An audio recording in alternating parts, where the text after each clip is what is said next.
back to this game again. And let's see.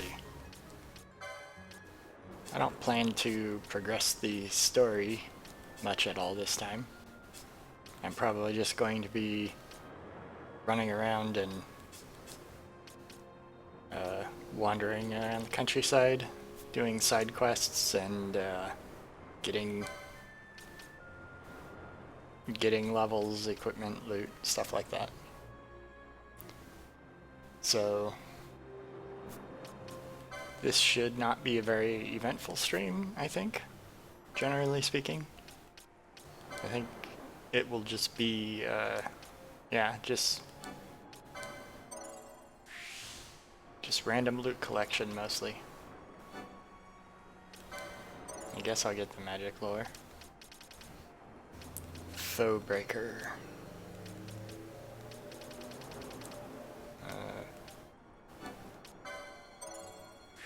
I think I got most of the obvious upgrades to get.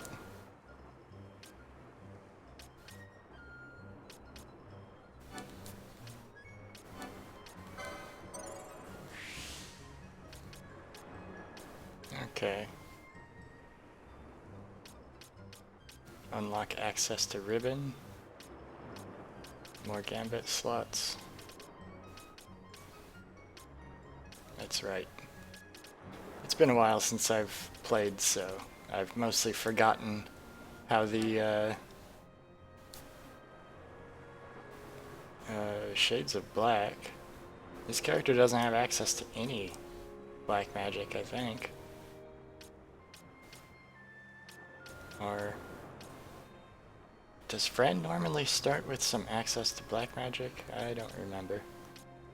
But in any case, I don't think... I guess I'll open up access to it. Because all the obvious things are... I think I've already bought all the obvious things to get, so at this point I think I'm just getting things for the sake of it.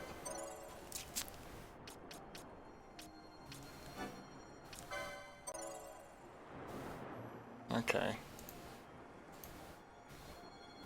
So I think I'm going to take a little bit to set up everything. And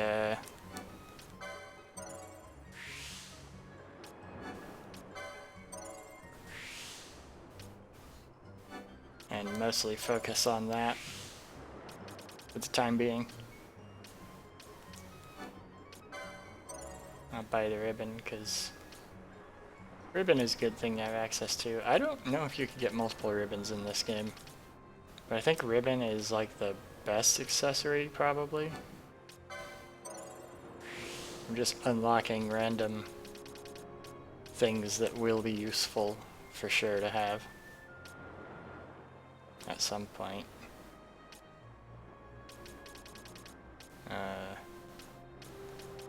Because I will definitely want to buy access to some of these for sure. Berserk bracers. Okay, well, I think that's probably enough. I'll worry about setting up the gambits afterwards. And then who's the other two? Ash and Pinello. Okay. Increase physical attack damage. Yeah. May as well take these. Oh, I forgot to check the other class. For Fran. I didn't even consider checking the other class, but I think probably this just equipment unlocks and stuff. For most of the equipment I won't use, yeah. Oh, I guess I could have probably given her heavy armor or something. Because heavy armor ups strength, I think? And light armor improves magic or hit points. Yeah. I don't know. I guess it probably would have been worthwhile to look in this category to just see what was there. What's this? Increase magic potency. Okay. Yeah, I probably maybe would have bought that. Fran's curing though is just level 1 cure, so I don't know how useful it is going to be. Let's see. Yep, that seems like a pretty good thing to get. So is that. The more survivable and quick I can make Ash, the better. What's beyond this thing? High level black magic. Well, that's like mid-level black magic, but still.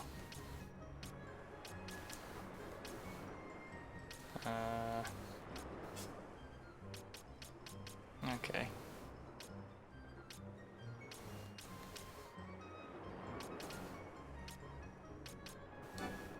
Yeah, sure. Anything to regain MP. I think... Actually, both Pinello and Ash, I think, are black magic users. Hold on a moment, I got a message.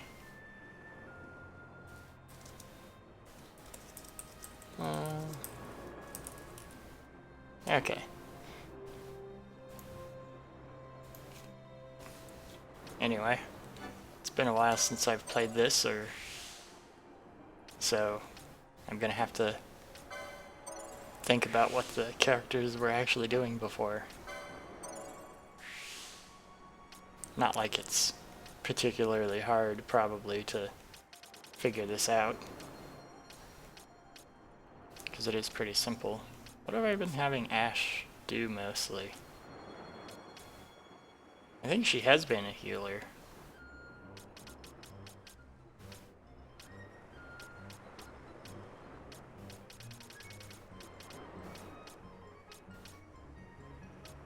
So, let's see.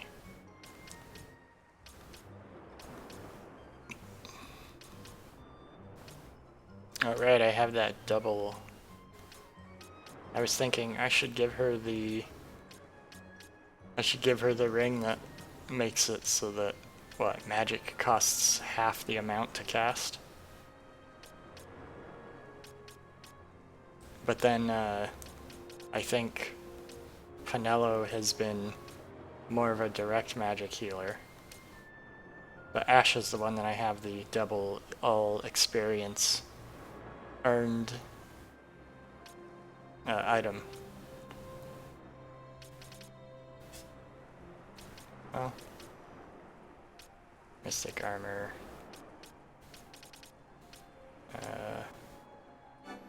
Okay, there we go. That's worthwhile.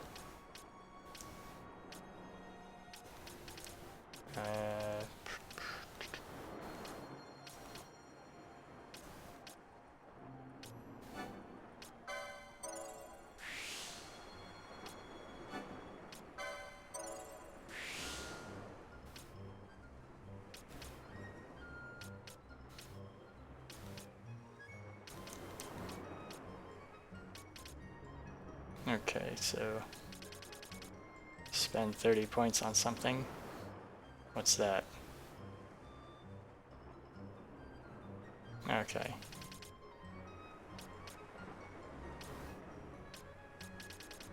I don't know if charge is a thing that's worthwhile to use, like ever. Maybe I'll do that since I could theoretically make use of a better shield right away. Okay, now Pinello. Okay, Pinello's gonna be my main damage dealer, magic user.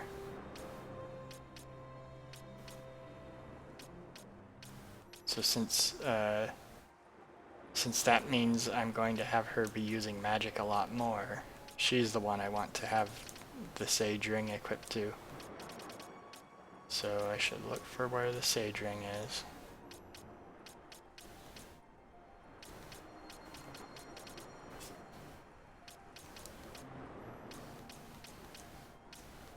Or if she... Okay, yeah. I think maybe she already has it equipped.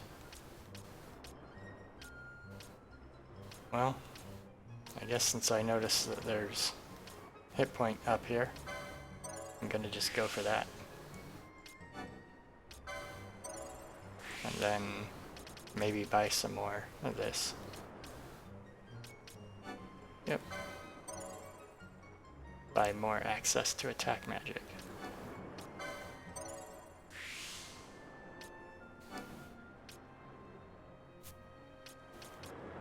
What's this? Staves?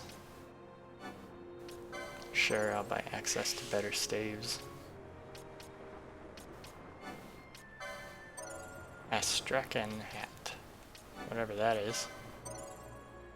I have no idea what an Astrakhan is. Those are probably just fancy names. For no reason, really.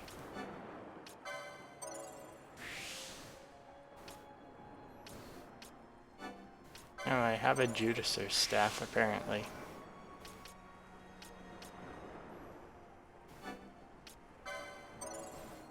I'm just buying those because eventually I'll get access to it.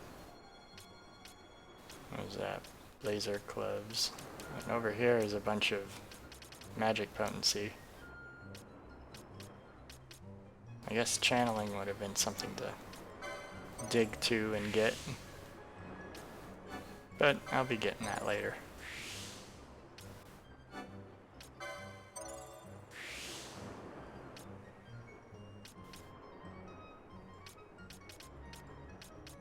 I'll buy this. Sure, why not? Eventually all the characters are going to have access to everything anyway. Okay, so I've got somebody that's just physical attack mostly, somebody that's going to be healing.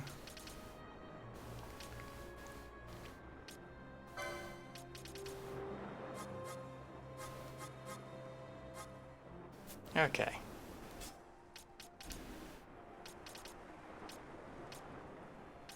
Okay, I don't think I want to have her cast healing at all. At least not direct healing. So I'll turn that off for now.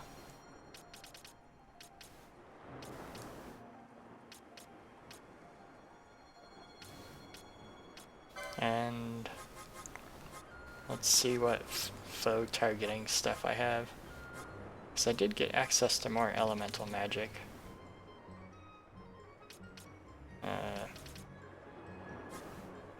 Okay, it looks like looks like right now it's just, yeah. Okay, so I need to keep in mind to go buy some more gambits. But I did get what? Yeah, blind nah.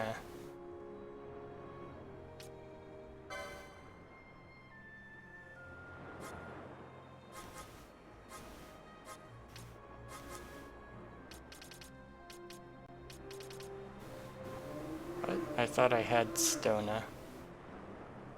Maybe it was the other person I bought access to Stona for. What is it? Must have been Ash.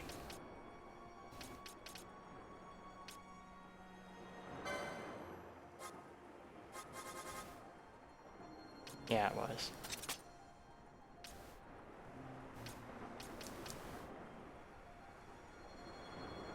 No, I should have had it be this one.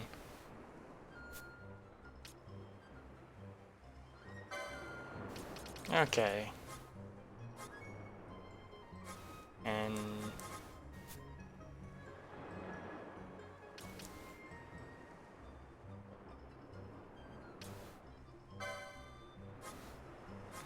when vulnerable, undead. Guess if a foe is flying. Higher level dark spell. Aqua. I guess if they're flying, I'll cast high level dark.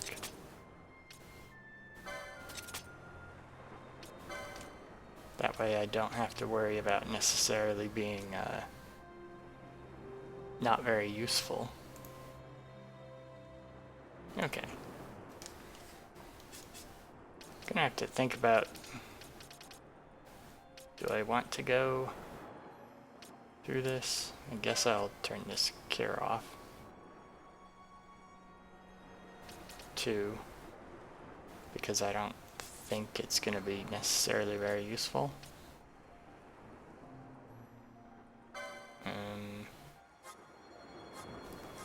Still don't have access to Isuna for anybody. I don't have Bosch in my party. I'm turning that off just so I can see at a glance in the future what I actually have access to use, or how many slots I can repurpose in the future. Let's see. She's my main healer.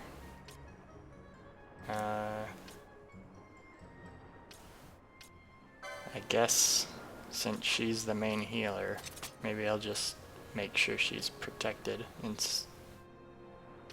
cast it on herself.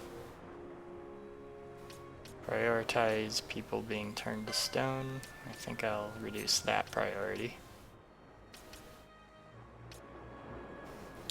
Because it takes something like 20 seconds in order for that status effect to actually remove somebody from combat, so I think that probably is a lower priority than this one, which can keep healing from happening. I only need one person with each of these status effect removers. So I guess I'll switch it to that, maybe.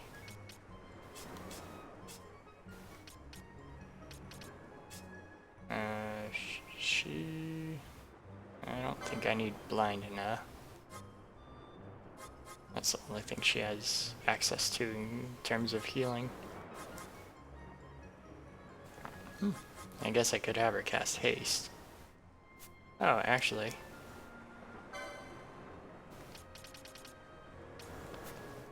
I can make it so when an ally is slowed, maybe.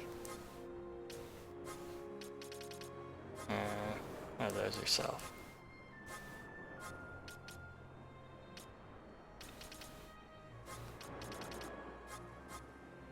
Okay, I don't have ally status slow, it looks like.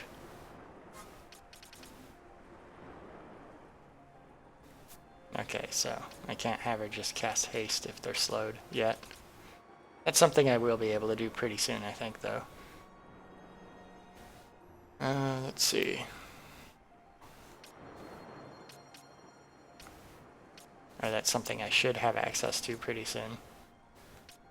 Because right now the equipment costs so much, and the relative cost of the various gambits that I could get access to were pretty low. Oh wait, that's somebody who's not in my party. Okay. Okay, remove... Okay, let's see what this is again. Remove silence, remove stone, remove blindness. Okay.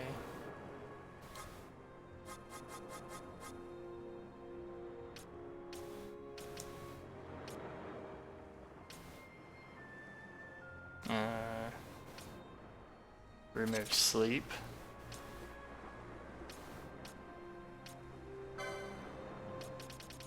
Okay.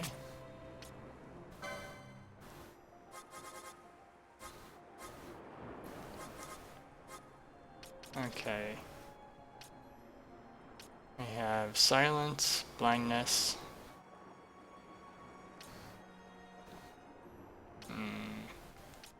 Sleep oil. Chronos tier. I already have that one.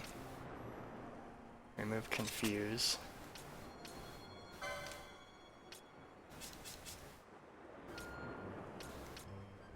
I think I'm gonna just have Fran mostly attack.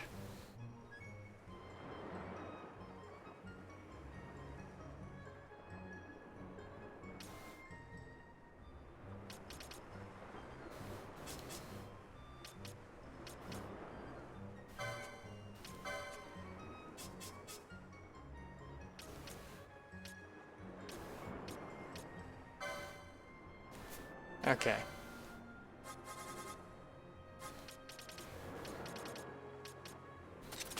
Oh, whoops. It's, I meant to do this one.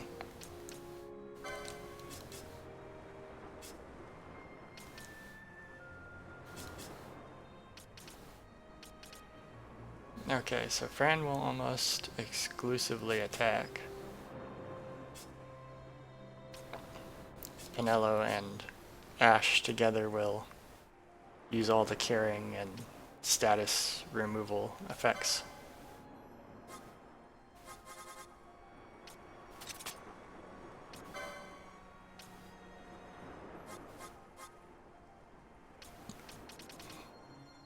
I only have 3 Phoenix Downs, so I might have to buy more of those. I'll up the priority of that. Put that below. Okay, I think this is probably the best priority.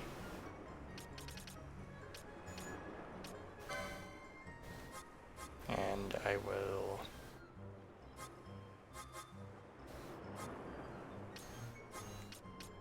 Okay.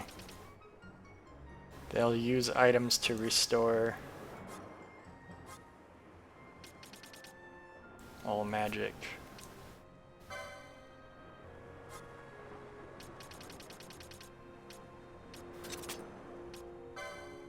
Maybe I'll do this.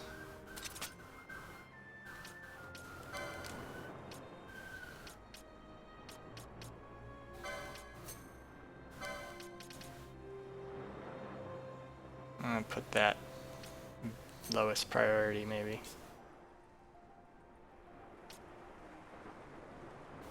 Okay, Cure is an area effect, so if I use Cure on my weakest party member, it might bring all of them up a bit. I think it should be possible for me to survive in this area without too much difficulty, so I think it's possible that I don't need to really worry about it too much. Burning bow. I don't know how good a burning bow would be necessarily, but I guess fire arrows are thematic if nothing else. Okay, yeah, none of those are stuff that I'd want to put on her anyway, because they're all like magic gear. Okay. I think that's it. Oh, it gives her Libra. Is there anything else that's better? Reduce experience earned to 0. Still, that seems like a late game item that you'd want to use. Equip it for a boss or something. Immune to oil. Increase speed by 10. That seems useful. I'm not actually sure how much the... I'm not sure how much the actual speed helps.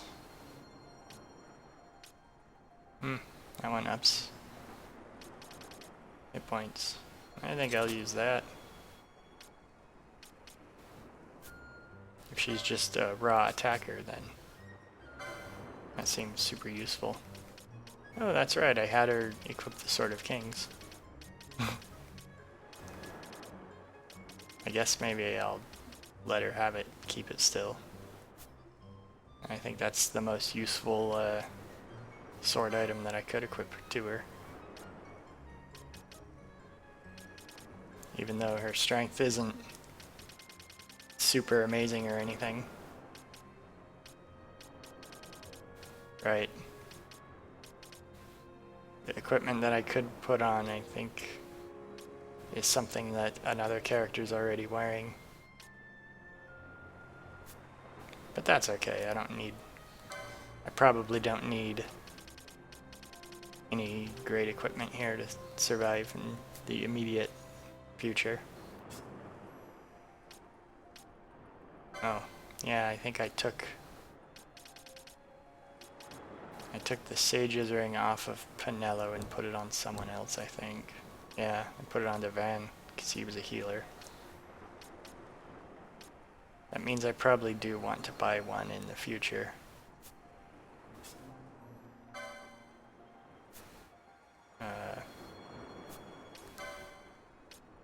That way I won't just de-equip it to put it on a different character every time.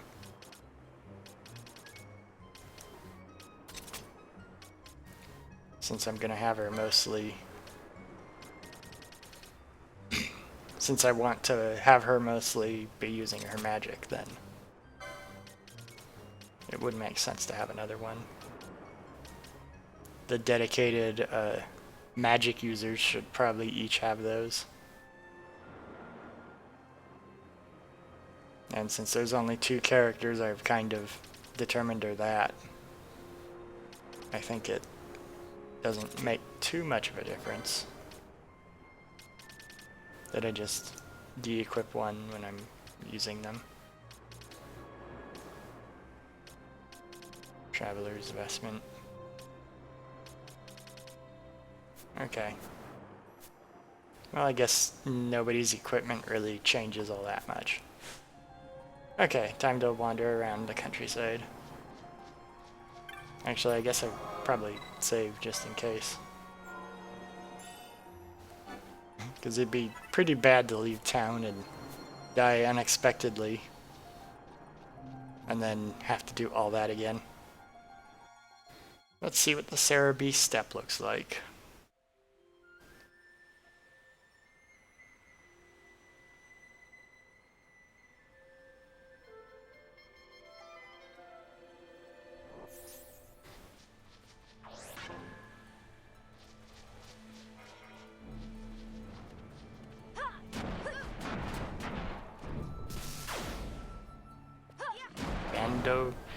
Kirol. I don't even know how to pronounce that thing. Whatever it is. Okay, so this is like a savanna lands or something. It's a green cat with tumor on its head and whiskers.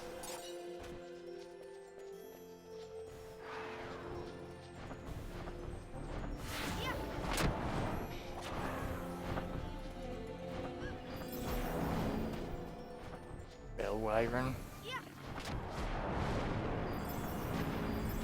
It has a lot of fins all over its body. Makes it look a little odd. But you know, that's pretty much everything in the game. Looks a little odd.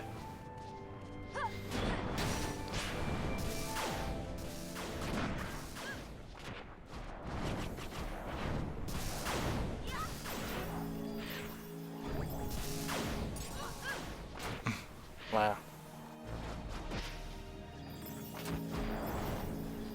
The silence went through. It looks like the silence happened before my spell went off. I guess they must give you a little bit of leeway, because if it didn't give you a little bit of leeway, it'd be a little annoying to just barely miss it.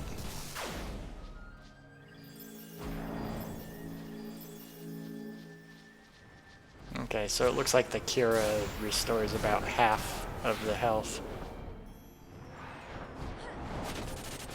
So the way I have it set up makes it so it just barely works. What?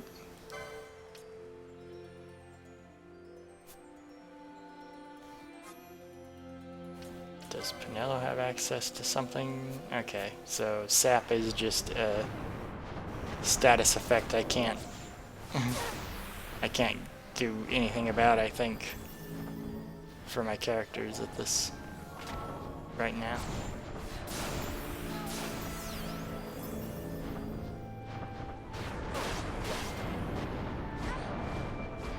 Well, that's gonna be annoying. I think I might have to go back into town and set up something to get rid of sap when it happens. Actually, I don't know if I can get rid of that because that's high level white magic that deals with it, I think. And I mean, Ash is a red mage, but I don't know if they have access to that magic that deals with it. And I don't think... Well, there must be an item that gets rid of it. I mean, if it's a status effect, it'd be kind of strange if there's no way to get rid of it. Like, I think if nothing else, Remedy gets rid of it, but remedies are kind of worth more money than the status effect items that just remove one status effect. So if it's possible, I'd prefer to use that method. Anyway, that's enough about the mechanics of the game for now.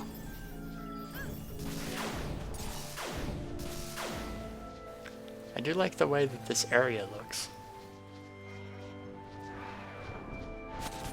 I mean, apart from the bizarro creatures, this is probably the most normal looking area in the game so far. It's a gentle hill that goes up and sparse trees.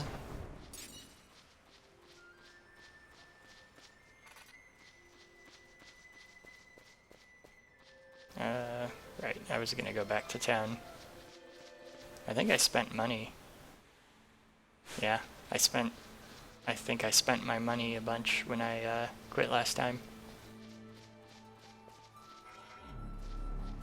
Not terribly much, but, you know.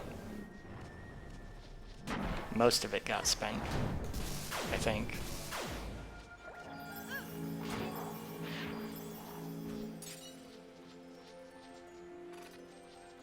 But yeah.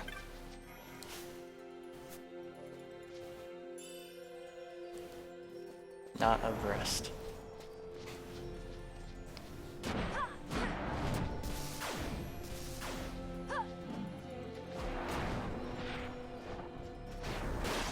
Okay.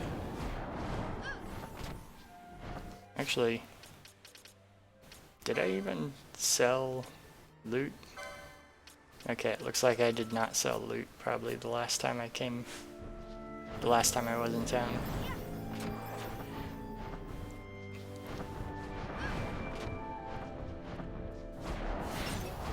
So, I should actually go to the shop. Oh wait, that's not an area I can go to. Oh, there it is.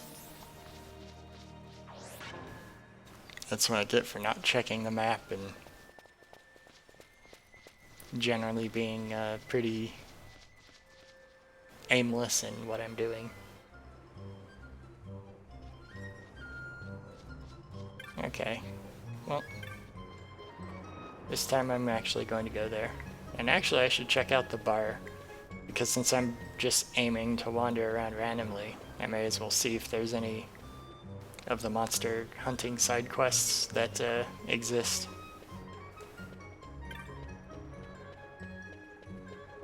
I don't know if I even remember where the bar is, but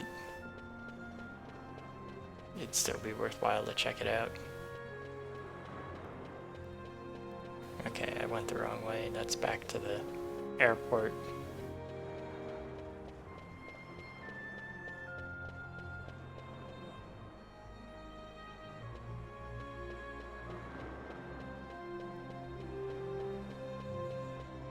Oh, well, here's the Gambit store.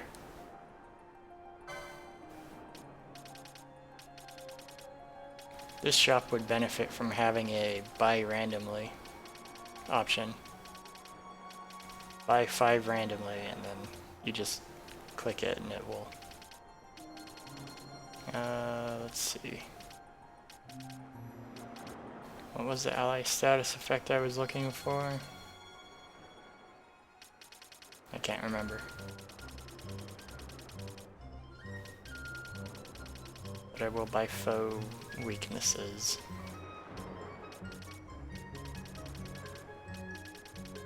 Okay, those are vulnerables. Weak, there we go.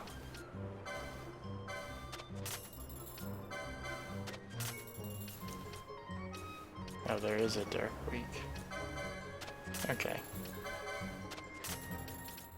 I'll just buy the weaknesses because they seem like they're more useful than anything else. Highest magic resist.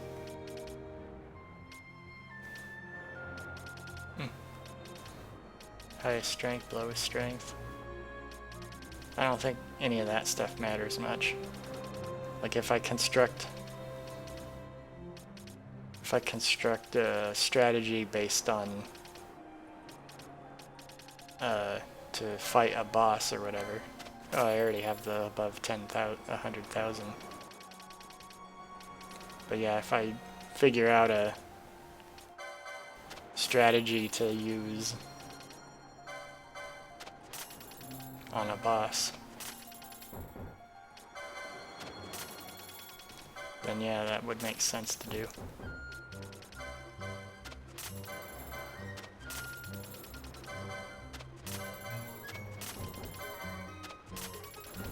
I'm just gonna buy some randomly.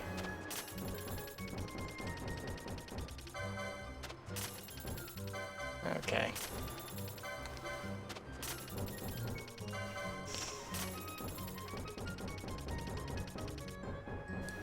Okay, well now time to find the bar again. Okay, here it is. Woo!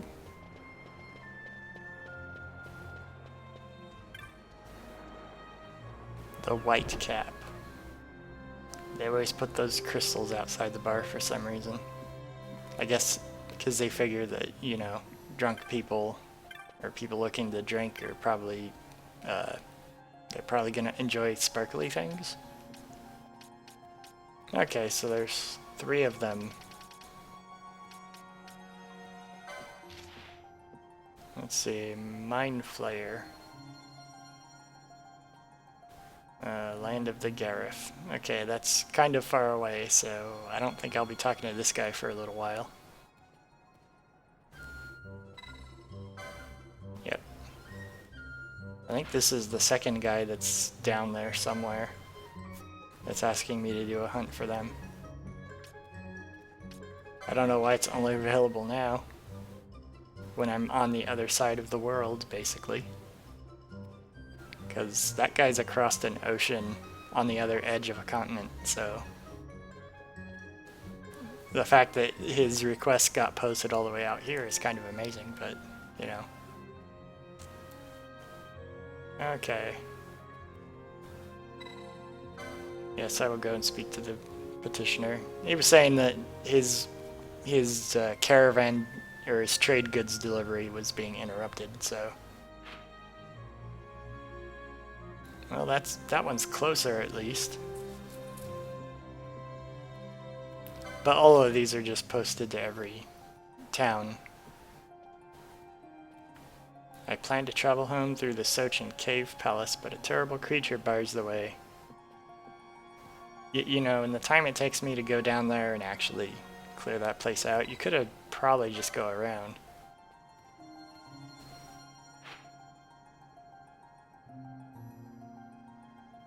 Okay. It's in Arcades. At least this is probably the closest place. That one's the closest out of the three. I think it's the closest, at least. Well, none of them were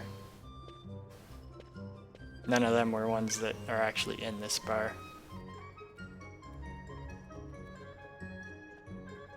No. We're watching the store. Sorry, we can't do anything. That's good of them to watch the place then. Doesn't seem like they're doing much besides just making sure that nothing gets stolen.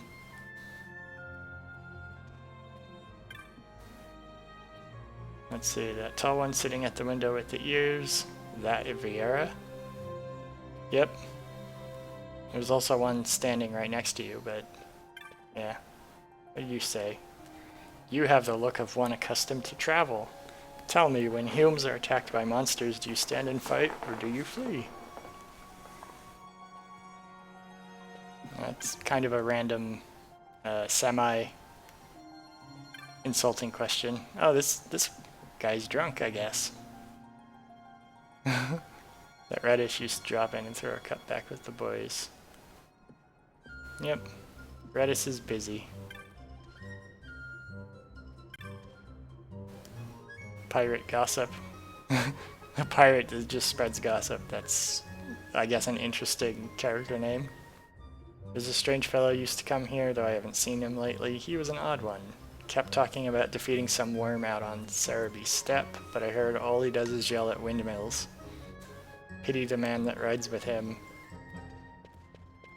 Ah, literature reference, I guess.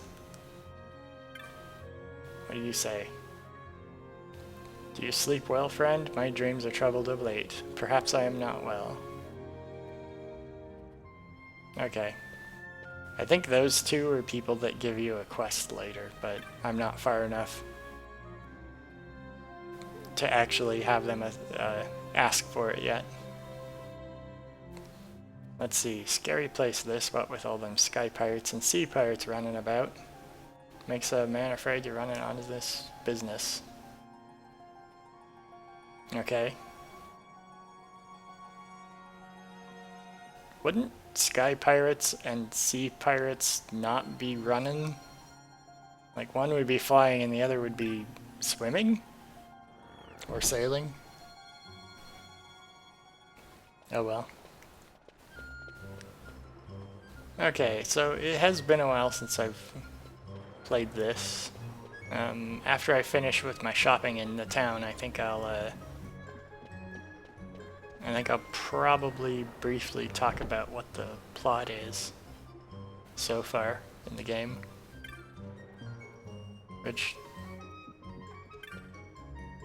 But for now... What? How come I got something new? Oh, okay. I think these are available when you kill a certain number of a class of a type of enemy. Okay, well, I'm just going to sell all the loot I have right now. What? Pebbles are worth 2 gil. I thought they were worth 1. Maybe it's something else that's worth 1, or maybe this place just buys pebbles for more. I actually don't know if things are sold for different prices in different towns, but I guess it wouldn't be too unexpected if that was the case. I mean, that seems like kind of a strange detail to put in a game, but there's a lot of in these Final Fantasy games that they tend to put things in that the player would never notice. Well, normal players would never notice. Or even think to keep track of. Because it used to be back in the day that, yeah, the chop is not sellable loot. Actually, why is it in this list of loot if it's not something that you can ever sell or ever would want to sell. Seems strange to show up here, if that's the case, but... Okay, let's see. What is the thing that appeared?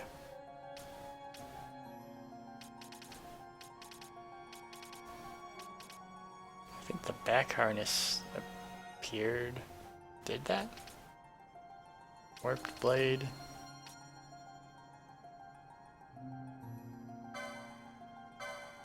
I'll buy the ring, why not? The grimoires are always worth it, because that gives you better loot. So you do want to get them all in the long run. And I think...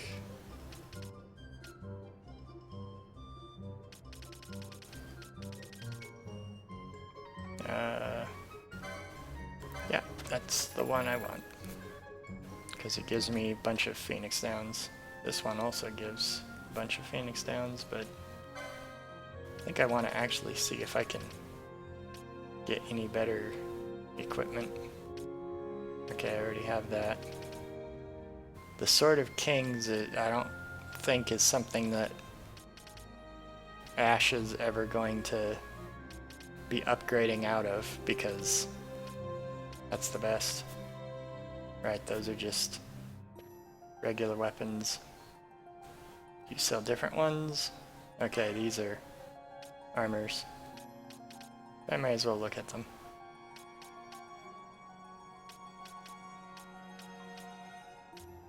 Okay, yeah.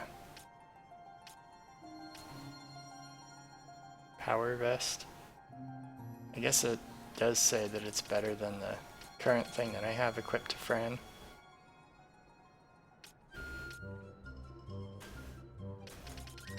Okay, so I can equip a power vest or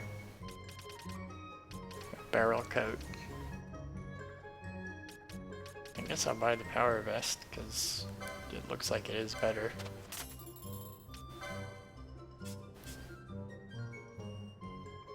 Okay, it increases strength. So that's probably worthwhile.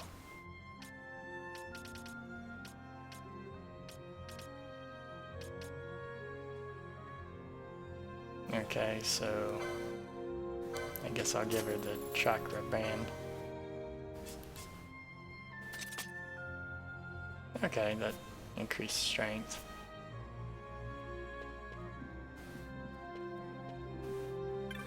What do you say, perplexed pirate? You meet a lot of nasties out there on the open seas. I make sure to get me the best weapons I can. If only add a few more gil. Well, you are a pirate. Although I guess stealing from a weapon shop would be kind of like stealing from a gun shop. I mean, they do sell guns too, so I guess that makes sense to be a little bit hesitant about it. Okay. Well, now that I know for sure that there's nothing there I can really make use of. Let's see if there's... Oh. No, he doesn't sell Sage's rings.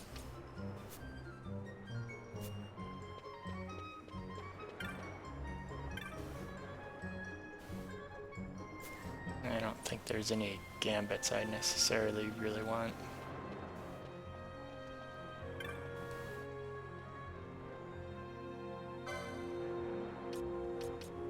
Confuse. Yeah.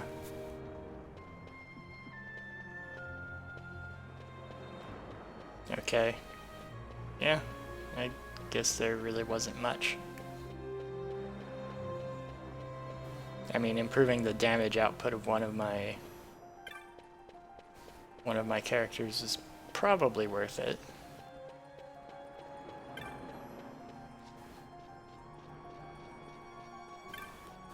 Let's see if this person sells.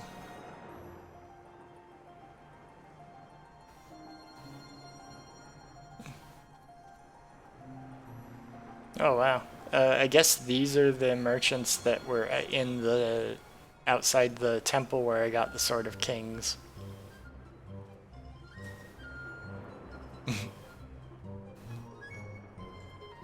They're like, "Oh, you actually got that sword. That's neat." They're giving advice. I thought they were just normal characters that you meet. Because, like, why would you know it? These guys are just selling all sorts of random things, I guess. I think they're selling stuff that is lower level than the stuff I can buy in the town, but they're selling a variety of things that just in case, I guess. Okay, it doesn't look like they...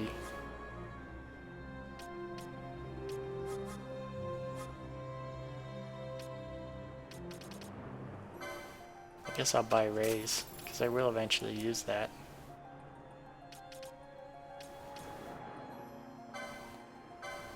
Yeah, may as well get that too.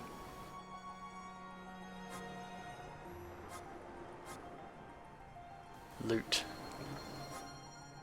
The loot category includes grass.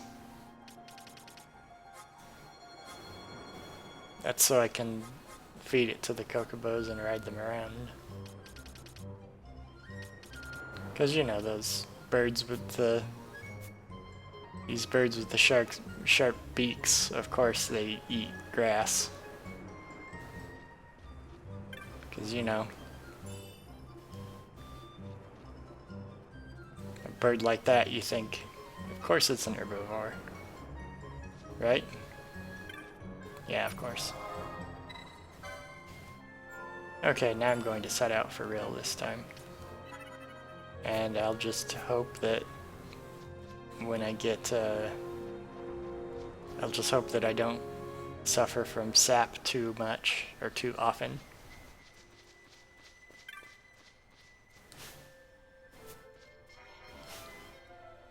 Ah. I got a claymore? Okay. But yes, now I'm going to go back to wandering the countryside. Because it's not like I'm in a hurry or anything. And I don't mean... I mean, theoretically I'm supposed to be in a hurry. Because somebody else left for a particular location where there's more of the magic stones that would be useful to have. Okay. So basically, here's the plot as I understand it.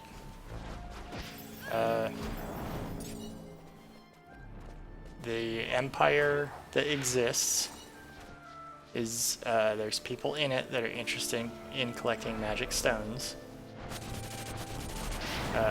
Specifically because it will help them with warfare research, or research that they can use for warfare to get better machines of war and whatnot.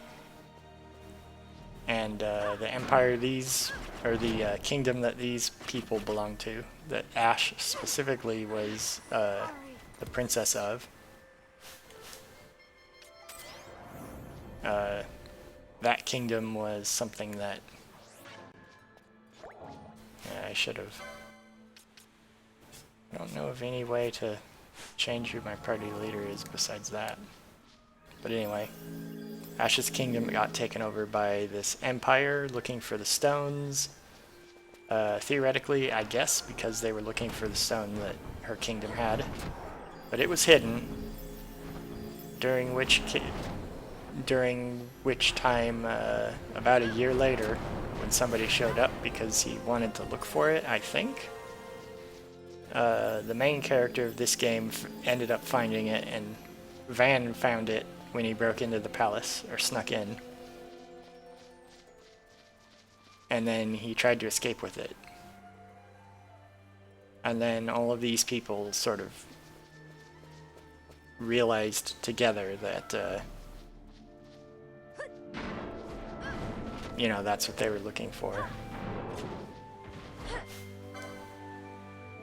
Oh, that's probably not something I want to fight.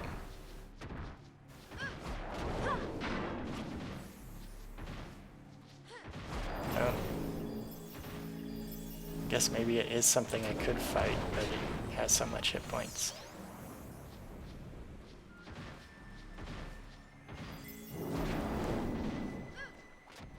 Okay, good. Attack Ash. Nope. Oh, darn. Yeah, maybe I can beat this guy.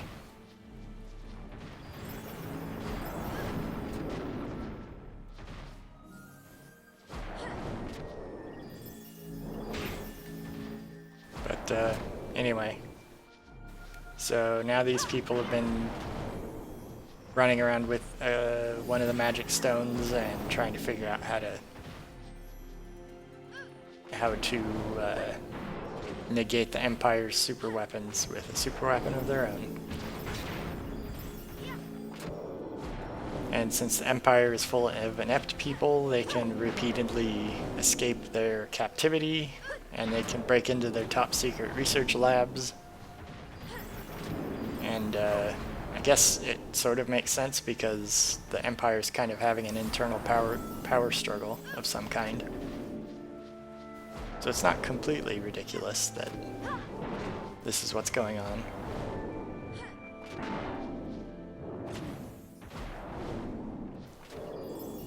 I mean, it is a little outlandish to believe, but you know, I mean, it's a fantasy game. There's always going to be outlandish elements like that in there.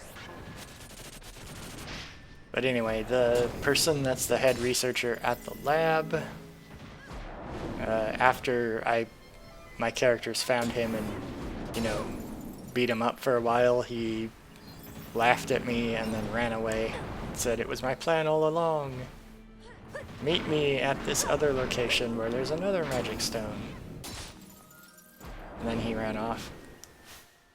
And I may or may not have another magic stone now. I don't even know.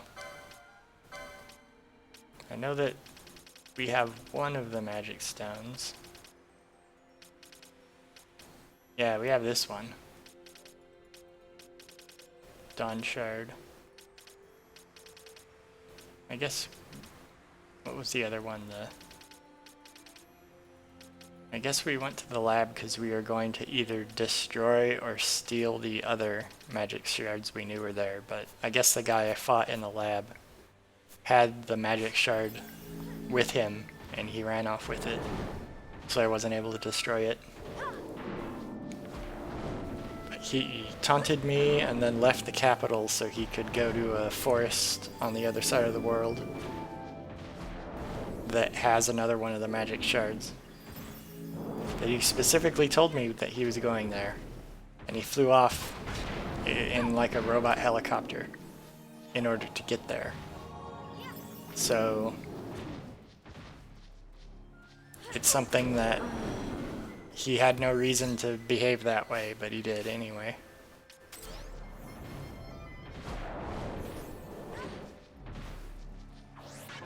So, you know, he's a little bit insane.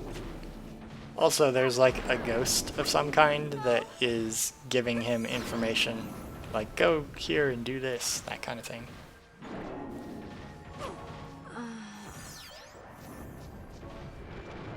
Ooh. I can't. I'm so close to being able to defeat this guy. And nope.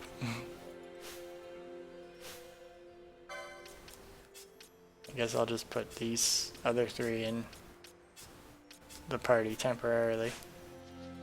I got so close to being able to win that.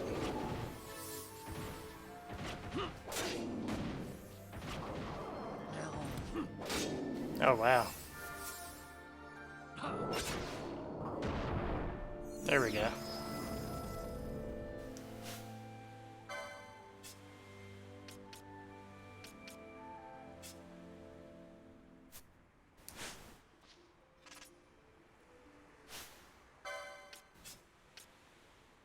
Okay.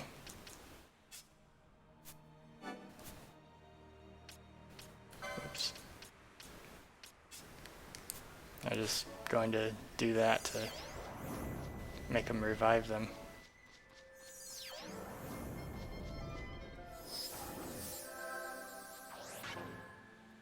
Oh, Kiraga is single target only. I did not realize that. Okay, switch back to the 3. But they got so very close to being able to defeat that. But yeah, anyway. So yeah, the way forward right now at least is I need to go into a forest on the other side of the world to confront the head researcher of the Empire's lab.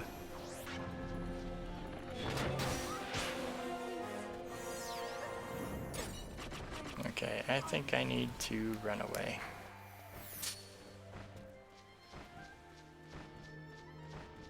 Because that bird enemy also has a ton of hit points.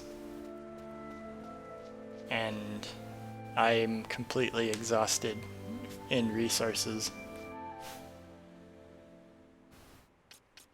And it looks like I ran out of Phoenix Downs.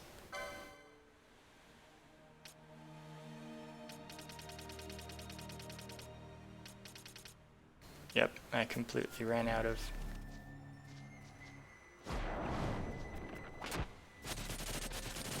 I guess maybe I...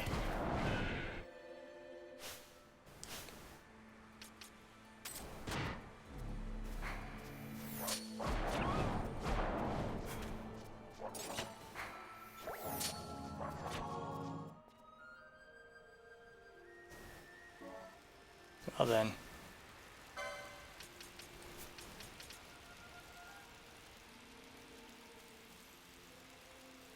Well then, that's something.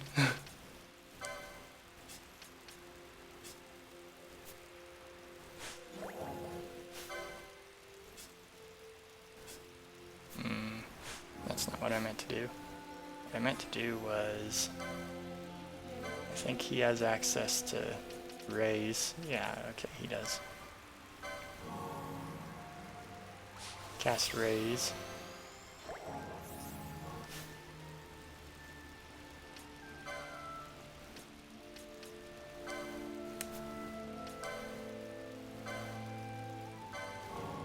I'll have Pinello cast that. Okay.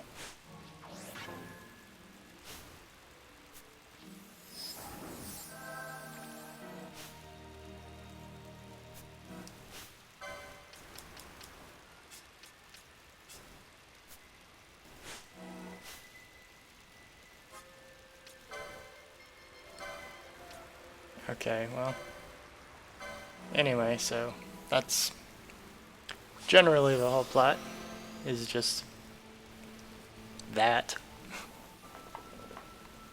That's simplifying things a little bit, but, you know, for the most part, that's pretty accurate as to what the characters are all doing and what their role is. Is that the shield worm again? Okay.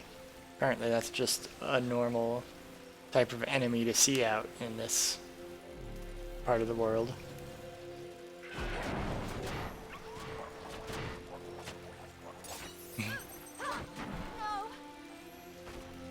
Yikes.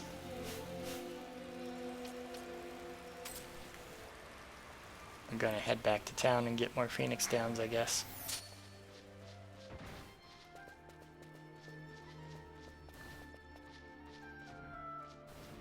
Okay. It sort of looked like I could squeeze through there, but I think the characters don't like to get too close to anything necessarily.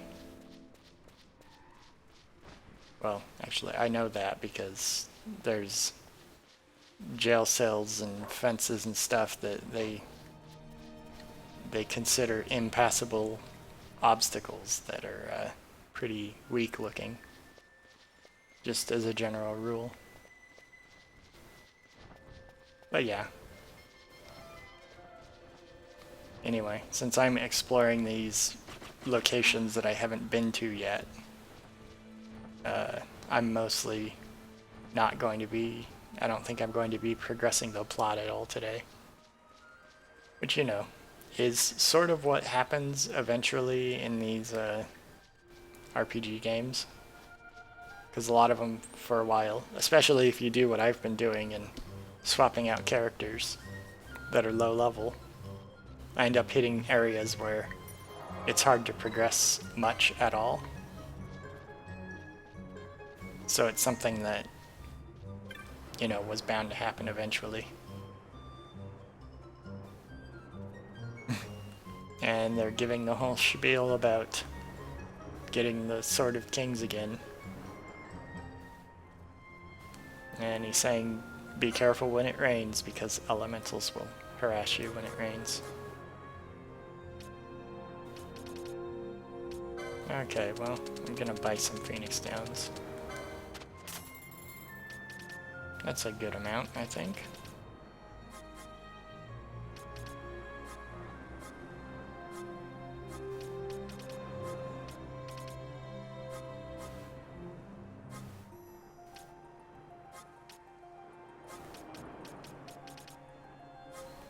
Okay, well, I think that's pretty much it.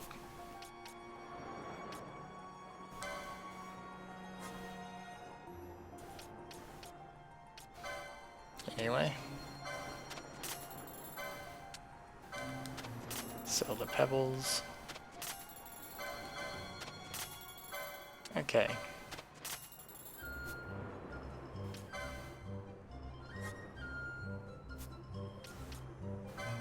Guess I'll buy a couple of these. I just don't want to have this list be gigantic. It's kind of pointless to buy most of these items though, because most of them are things that are stuff that I won't use. Okay, that's probably something that I will use. I just want to get rid of the list, and since there was nothing else that I was immediately going to be using that I could buy, I may as well do that just to trim down the list. I'm not going for completion or anything like that. It's just a matter of it becomes a little easier to, I think, manage things when, or it becomes easier to do things quickly when I don't have a huge amount of options to sort through every time I go to the shop.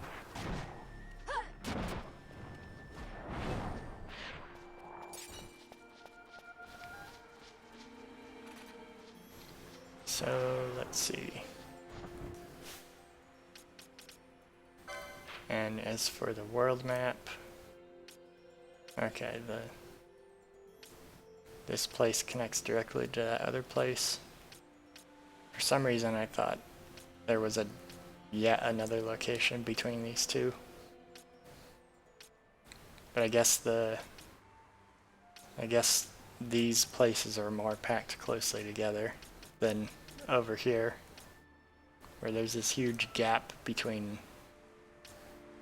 all these locations.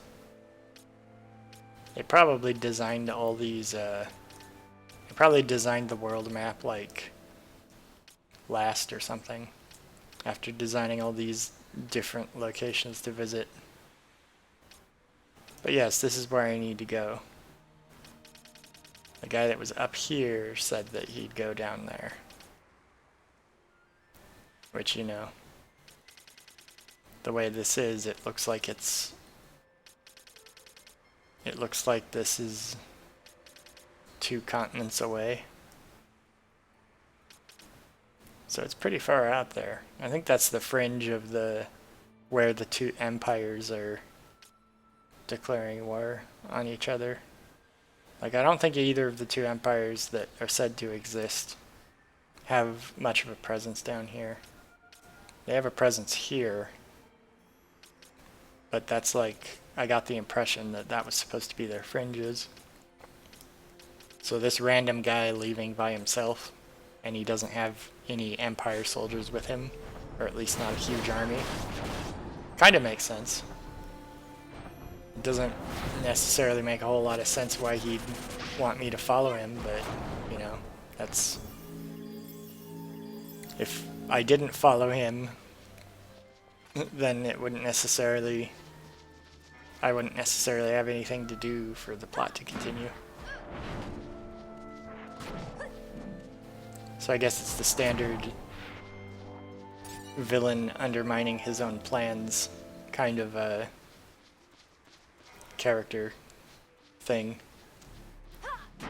Although he did talk to a weird ghost thing, but I'm not sure how many characters were able to see it. Like, he talked to a weird ghost, but all the characters, like, never said anything about the ghost. They just kind of saw it, but they just ignored it, I guess. Or I guess it's already established that the characters that see it are limited. So it's not like everybody was seeing the ghost. I think Ash saw it, but I'm not sure they actually talked about what it was, or... I can't remember if Ash actually mentioned what it was or not. I think Van may have seen it too, but there's like one ghost that Van saw. There's like one time Van saw a ghost, and then another time where he says he didn't. But again, you know, I don't know if that's because it's inconsistent when he can see them and when he can't, or if it's a matter of Van was lying. I don't think Van lies, though. Generally speaking. I think he's supposed to be honest when he says that he didn't see it the one time. So yeah. Sometimes they see ghosts and the ghosts tell them stuff, but it's not exactly clear to me why they ever, like, talk about it or don't talk about it. Like the head research guy having a ghost near him seems like something that they would talk about. Unless that's supposed to be something that you as a player notice. You as the audience are supposed to notice that the ghost is there, but the characters aren't. You know, that's certainly a choice you could make in a story, but, you know, having the characters not really talk about what the ghost or what it means kind of makes it a little confusing.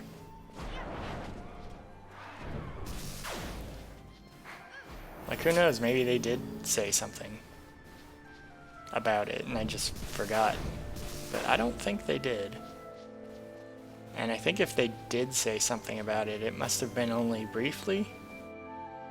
Like a brief mention of it, like, oh, there was a presence there with him. Or he had delusions of some kind. Something like that.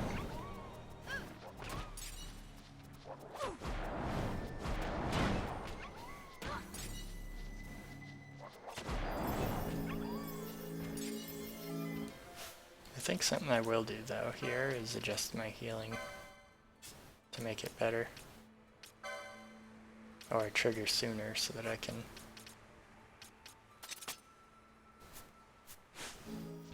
so it's more likely they'll survive.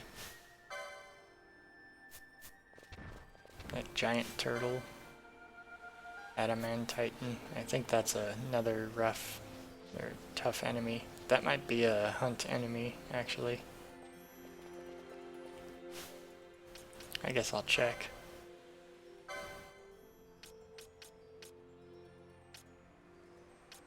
No, that's not it. That's not it either. I need to go talk to the guy before that thing appears.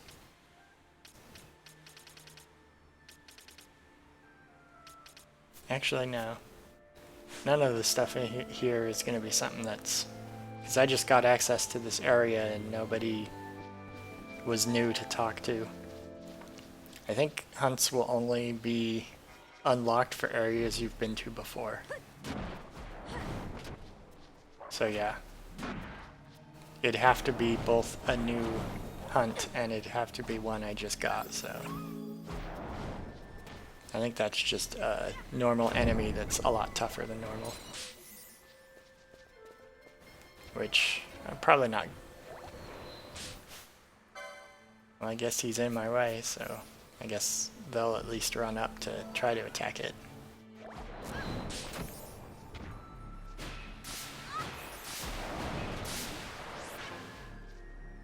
Oh, that magic wasn't too bad. Okay, and it looks like it's tough, but it's not as tough as that shield wyvern.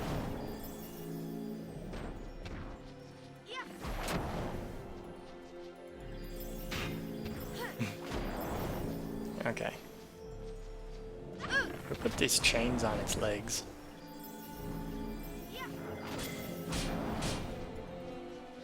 It'd be interesting if they had like a lore book that...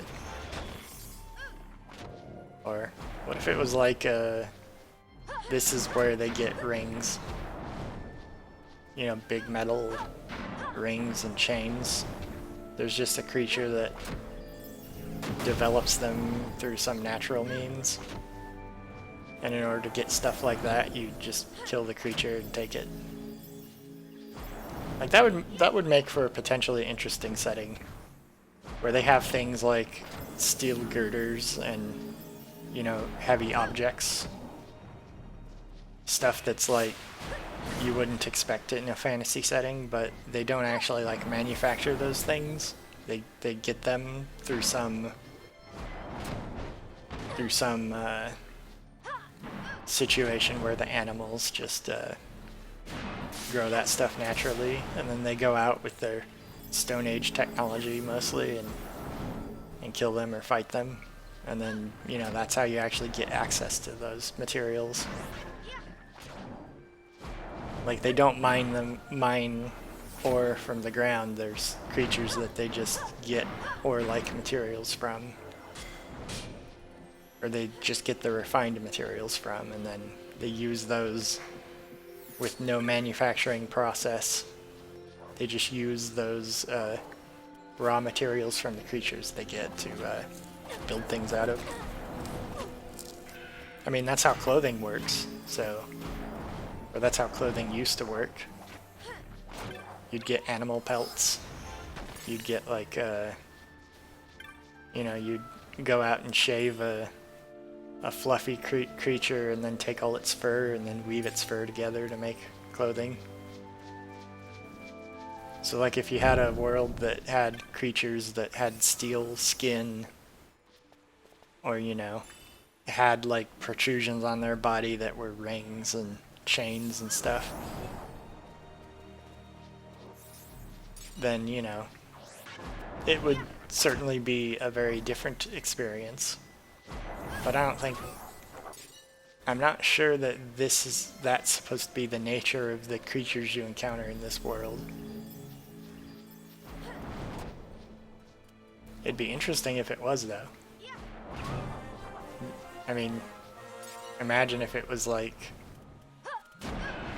somebody designed a setting like that. I think it would be kind of hard to create a world like that deliberately. Like, you'd have to think about where all of the various materials come from.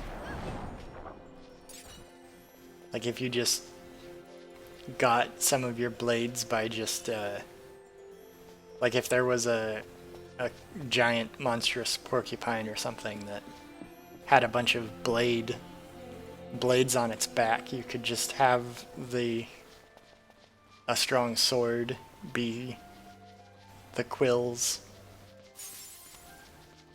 that that creature has. You just stick a handle on them, and then the characters can use that as sword. And then maybe another part of that creature has like armored plates that make for good building materials. Like I think Monster Hunter, the lore of Monster Hunter kind of implies something similar to that. But in Monster Hunter, they don't really... That's sort of like the general vibe you get from it. Because all the weapons are made out of monster parts, besides the like really basic ones. But you don't get the impression that they treat materials like that. They don't like do anything with those materials other than create weapons and armor out of them.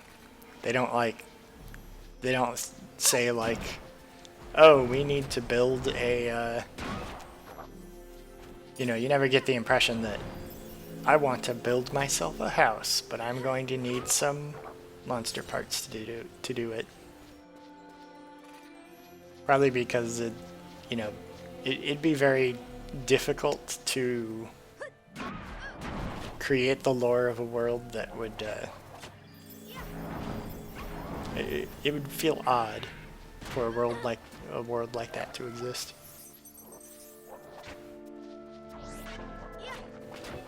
But I think it'd make for an interesting setting on its own. I don't think you'd necessarily want it to be a game setting, but you know, that's not something that I think normally is much of an issue. Because game settings kind of don't have to make sense in any way, really. I mean, they often don't, but, you know. This one's just extra confusing because it has the giant turtle monsters with chains around its ankles. Like, who would put chains on the ankles of a giant turtle? And the fact that it's, you know, not like it's an enemy that you can see semi-often, and you never see the unchained version of the creature. You only see the one with chains on its ankles. Like, you know, if those wolves that are common were a creature that you saw, and then you saw a wolf that had like barding on its body, where the wolf's, you know, back was armored with something metal and it had a collar, and one of it, oh wow, and one of its paws had a bracelet or something with a broken chain on it. Like, you could see that being the case. Because it's like, oh, somebody captured it and trained it to be a beast of burden and then it escaped. Or a war beast or something, and then it just got away from the person who captured it. Like, you could see that, but if it's like every time you see that creature, it always has that stuff on it. Like, or like, what is it? Back 200 years ago, people that were just colonizing the North America would bring over horses with them to travel. And what ended up happening was, you know, horses didn't exist in North America, like, at all. But when a lot of early settlers and colonists were bringing horses over to help with plowing and traveling and everything, sometimes a horse would escape, and then it'd get into the wild. I don't know if it'd escape with, like... I don't know if the horse would necessarily escape with a harness on its, you know, a bridle or a harness or something still strapped to it, but, you know, sometimes the horse would escape and then it'd become a wild horse. And then, you know, there'd just be a population of horses out in the wild that just started to exist in North America that weren't like captured.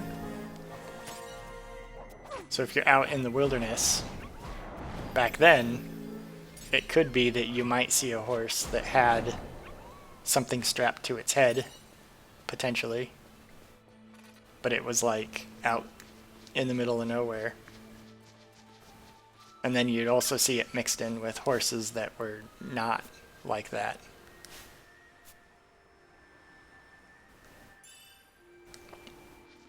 I don't know. I don't know how long the straps and particular things that exist on a horse can actually stay on a horse. But that's the sort of thing I mean, like, you know, if there's a giant turtle monster, but the only time you ever see it, it has that stuff on it that looks artificial, like, what is it that you're seeing? Are you seeing an escaped animal that still has the vestiges of captivity adorning its body, or do you see that that's like a natural phenomena? Because my mind always would go to it's a natural phenomena. Not that it makes a whole lot of sense, but you know,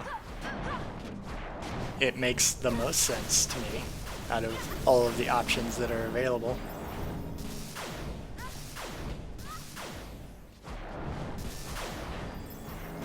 That's probably just me being a little pickier with what I'm witnessing and observing in the world than the people who created the world intended. But you know, that's just the nature of art. Sometimes art ends up implying things or making statements that the artist never intended to make consciously. It just is an accident of some kind. You know.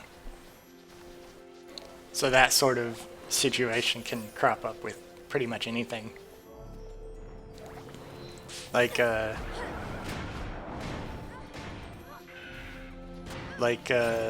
there's an idea in history that the driving force of history is some people are just exceptional and they make big contributions to the world and they shape the events of history. It's called the Great Man Theory. And, you know, that's not necessarily the most accurate view of history, but there's certain situations and circumstances where you can look at a particular event and go, yeah, that probably was a thing that occurred that was largely shaped by the actions of very particular individuals with individual personalities and thoughts. But then there's events in history that happen where people, like 3 or 4 people, all invent the same ideas around the same time, and they have like no contact with each other. You know, there's times in history where that happened. Like, I think calculus was invented by 3 or 4 people around the same time. That while they all sort of knew each other, they sort of knew each other by way of loose association. But, you know, right now we only really credit one person with the invention of that because people like to think of, you know, oh, somebody really amazing invented that. And I forget what the general view of history where events or things come about through natural processes that are not necessarily related to any individual. I forget what that's called, but it has a name too. It's like the opposite of the Great Man Theory of history. But that is something that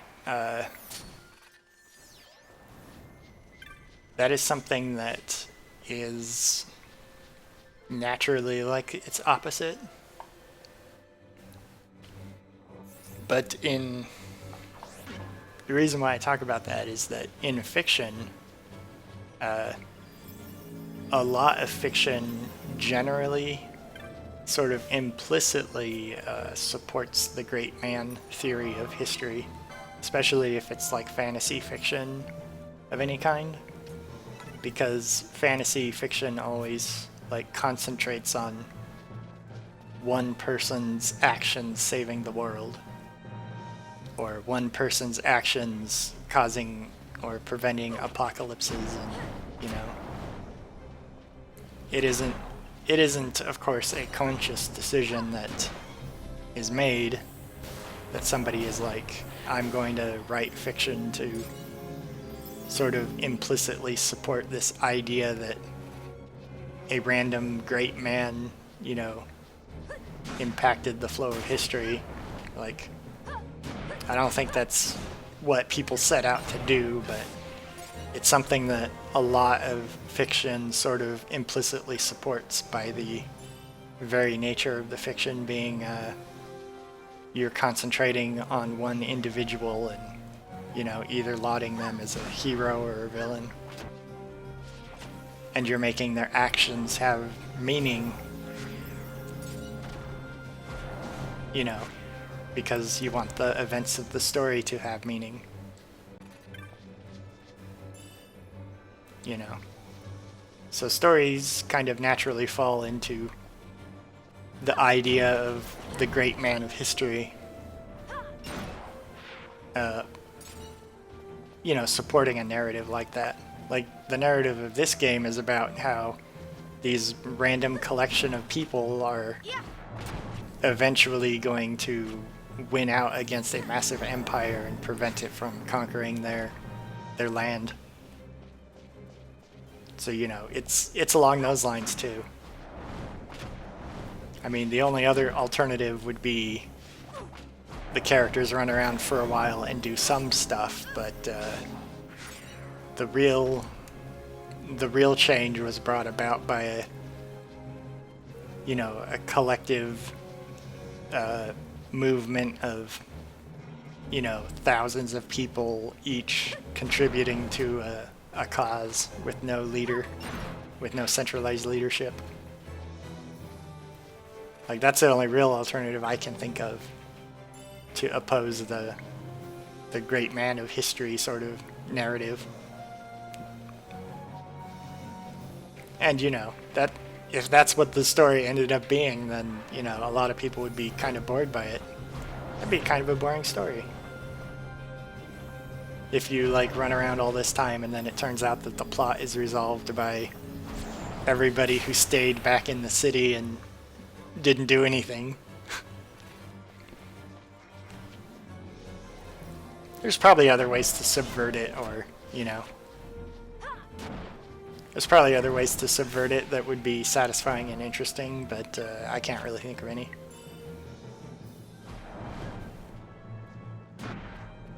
But yeah, you know, that's just one of the ways in which art can end up carrying meaning that is not intended. Because, you know, you don't have to intend a message in order to carry a message in the art you create. I think the whole point of art criticism in some ways is so that if there are hidden messages, an art critic might be able to notice it and point it out for you. Which, you know, an art critic might bring their own ideas into it, for sure, but that's also a thing that might, you know, artists can benefit from, because if an artist, like, reevaluates their own work and looks at it, they might decide, oh yeah, that probably is the case, that message is in there. And I didn't intend that. Oops. I think sometimes artists will also look at art criticism and then they'll try to address it in future works or make statements about it. But you know, that's just sort of something that happens.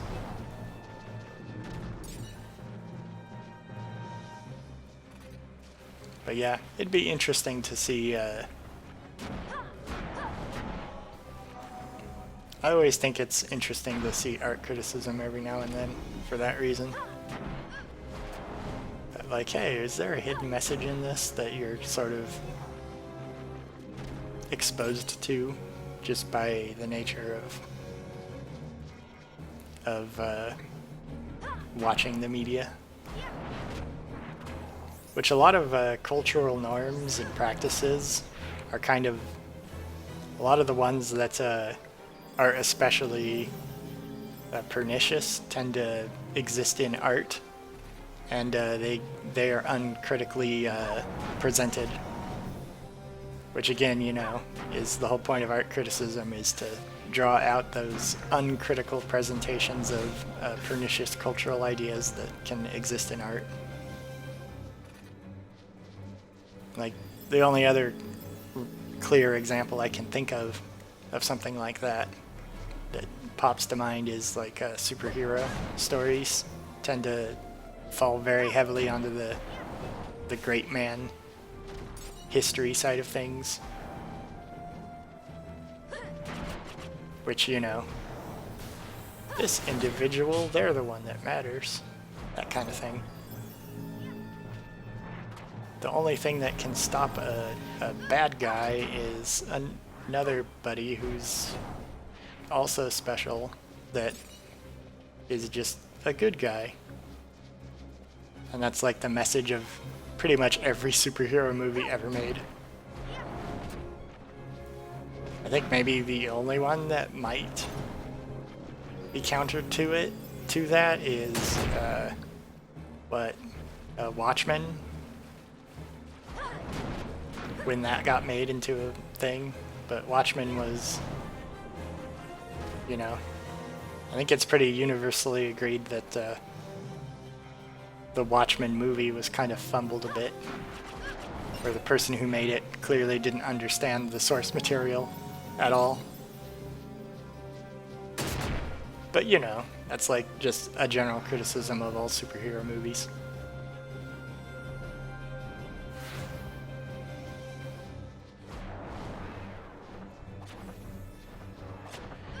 We running around the countryside, fighting the dragon thing that has I think it had a thing on its head that looked like a leather head covering of some kind. Yet another one of those creatures that looked like it escaped from captivity.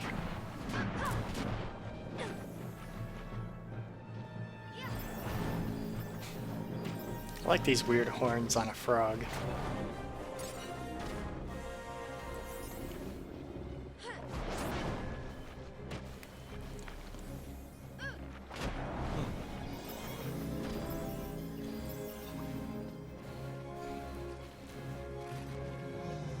Okay, so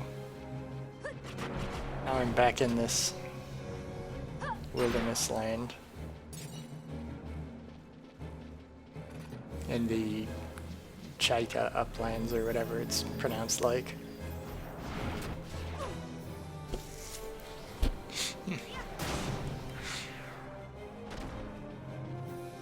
Okay. Originally I was going to run around and try to do a bunch of the side quests, but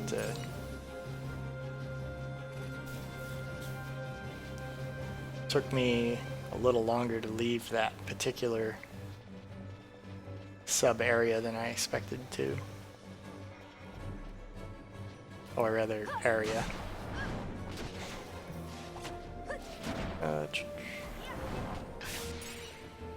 And I don't even... Actually, no, there was somebody in Arcades that I could talk to get a quest. I guess I'll go talk to them. I was going to say I was just going to go on foot around the countryside doing the hunt subquests, but I was thinking for a moment like all the subquest accepted all the subquest areas where I can accept those hunts are all the way across the map. They're far away, but I forgot there was one in the city. And I've been heading away from the city, I think.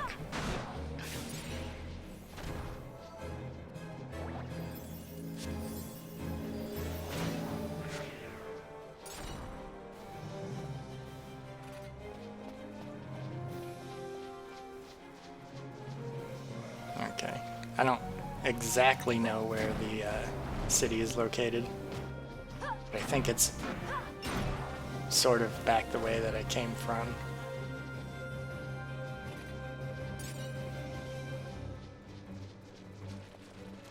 I'm glad that sap does not get stronger. Like, it constantly makes your hit points drop, but the amount it drops is actually fairly slow. So as you gain levels and get, you know, higher hit point totals, the actual effect of sap weakens. It doesn't like keep up with your character level at all. So I can basically just run around with it with very little consequence or harm. It's just a little bit annoying to have it.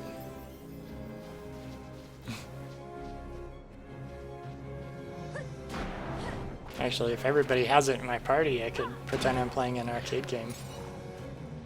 You know? Because a lot of there was an old arcade game, Gauntlet, that you'd have your character's health constantly draining as you played it. Because of course, you know, the point of every arcade game is to put quarters into it.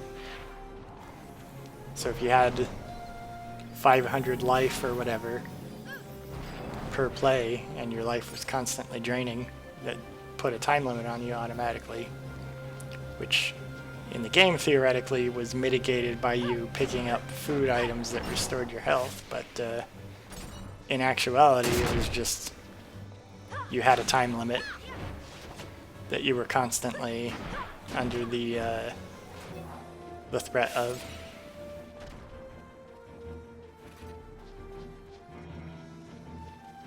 But yeah, I only know about... I never went to arcades or anything.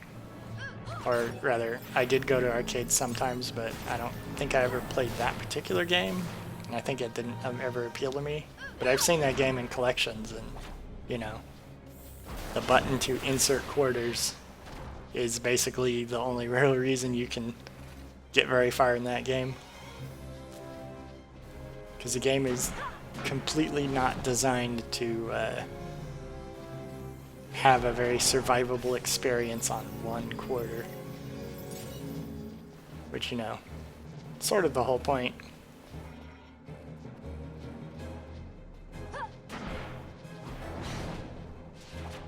Probably should have just gone to the airport and went out to the other city, but, you know, I've already dedicated this time to just random fights.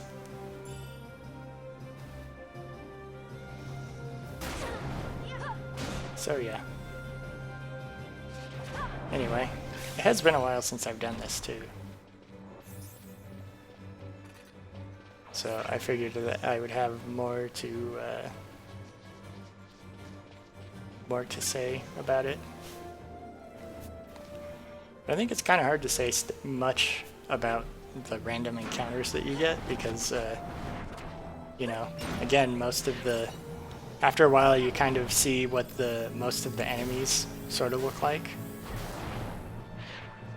You know, this weird panther with long whiskers and a tumor on its head.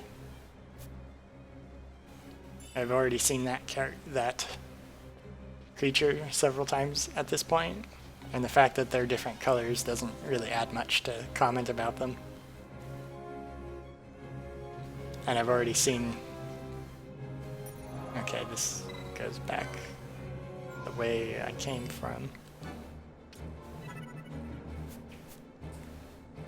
But, there is an area, or rather, once I've seen those panthers once, that's kind of like, there's nothing more to really say about them, and once I noticed the general theme of, oh, that creature has some artificial looking gear put on it, like there's really only so much you can say about that kind of thing. Because, you know, that's kind of like a general thing to notice about them. Like, why does that particular thing even exist? Oh, hey, there's some Seek out here.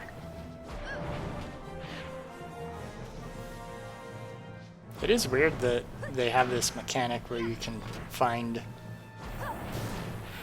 I guess those are enemies that will attack me, but... Yeah, they are. Their life bars are made to look like an enemy. Like, why are these Seek thieves out here, but then they're like... Oh, I got immobilized. Yeah, why are these Seek thieves out here, but then they're just like every other enemy? They're really weak. Okay, so... I think I will switch to Pinello, because she can run around.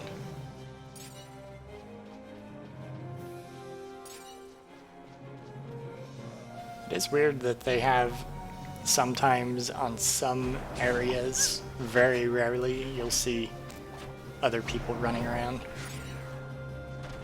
Other characters. Like, characters as in the intelligent races. The NPC races. And not the enemy races. Because, you know, random goblins are not somebody you talk to in the city, but somebody you might talk to in the city is a Seek.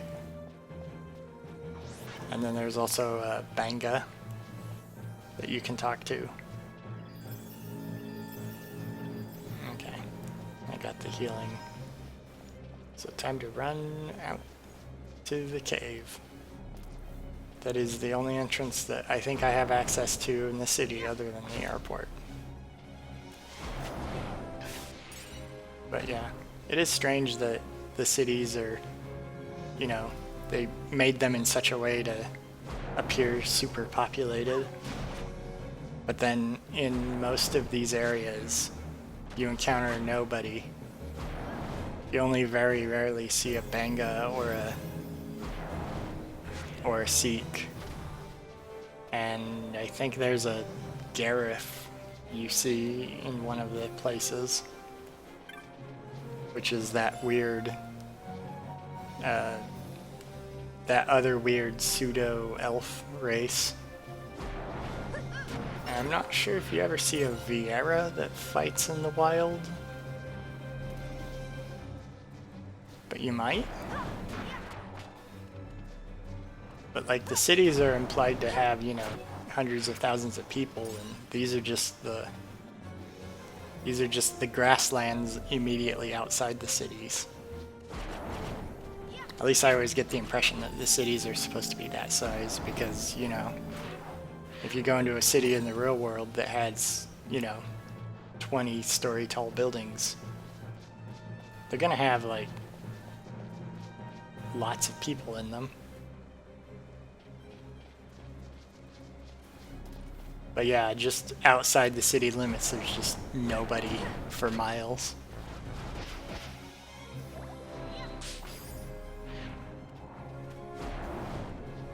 Nobody that fights at all. And of those that do fight, it's the non-human races you see out wandering around.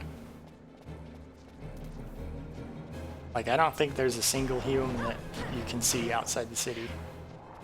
Or they do, you can, but they're like standing around near the save crystals. They're not like actually fighting in the wilderness. That's what Banga do, that's what Sikh do, but you know, the Humes don't.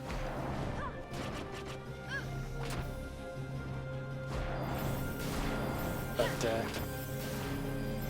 I don't know, that's just like a minor detail to talk about. All it really means is that most people aren't ridiculous enough to wander out and fight the magic panthers with tumors that try to kill you for no reason.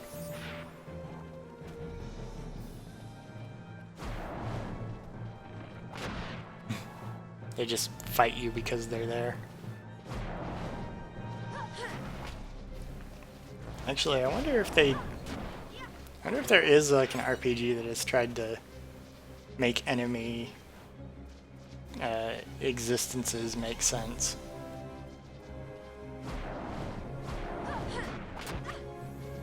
Like, I think maybe the only RPG that I've noticed that tries to give most enemies a sort of feeling of they have real lives is maybe Monster Hunter. Because in Monster Hunter, most creatures will ignore you, and then the ones that don't are described as being territorial. But they won't, like, if you fight them for a while, they might just decide, get bored and leave in the middle of it. So you have to chase them. You know.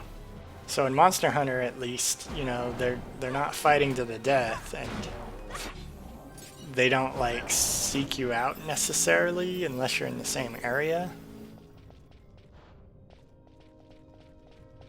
So there's more of a feeling of realness, I think, with them, with those creatures. At least the big ones. A lot of the smaller ones, when you attack them, some of them will just run away, some of them will take a swipe at you and then run away. But you know, the big ones will fight you for a while and then, you know, presumably sometimes they'll run away to sleep or something. But most of these other ones just fight you to the death.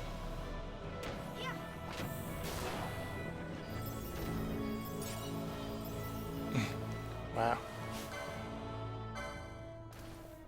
You know, RPG characters fight to the death, of course, because RPG characters are looking for loot and experience, and killing stuff is the only real way to get it. So that's why you target them. So maybe it works that way for creatures out in the wilderness too, in these games.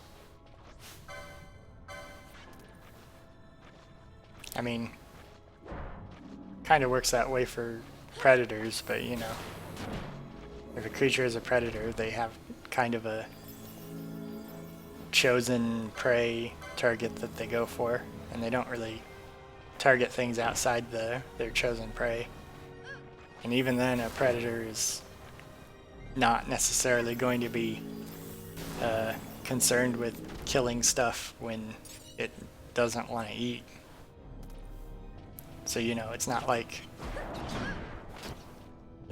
a predator is going to just kill indiscriminately as much as it can. And you know, also in real life, predators are wary of humans because if there's one human around, it's usually not just one human around, there's usually a bunch. So any creature that would have evolved to attack humans would be picking a fight with like 30 people that all have potentially deadly throwing capabilities. Because that's what our ancestry is, that's what our ancient history was like. If an animal ran up to us and tried to kill a human, then they would be fighting potentially dozens of people. And most animals tire out much more quickly than humans do. Humans are very, well, we can walk for all day, and most animals can run for 5 minutes, and then they have to rest for hours. But we can just walk forever, basically. That's like the one thing, well, there's several things that humans are amazing at compared to animals, but that's one of the most important things. So if like a lion or a hyena or something, or whatever would have been in our natural environment, you know, hundreds of thousands of years ago, if one of them attacked a human, then the entire tribe could come out and basically be a Terminator on the one thing that attacked a human and take it out. So, you know, animals see humans and they're like, nope, I'm not gonna mess with that. Also, we look very different from other animals, so... I mean, we look different from most animals, but, you know, the fact that humans could do all these things means animals don't really pick fights with humans. Just as a general rule. Because, you know, animals have to... they have to evolve to want to pick fights with humans. They all have their chosen... they all have their choice of targets that they go for. I'm gonna look at the map of this place. Because I think this is... nope, this is the direction to go in. For some reason I thought there was a split up here, but I guess maybe I was thinking of this area. Oh well. I'm just going to run through there.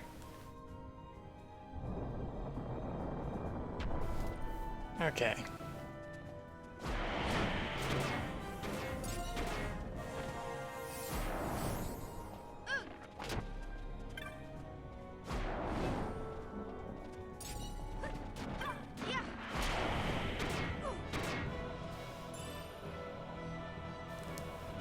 Ooh, got some healing potions.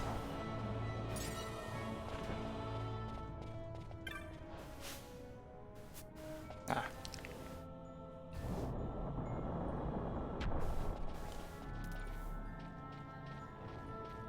I guess maybe I'll run in this area a little more, just to explore the map so it's explored partly. I can't. Oh wow.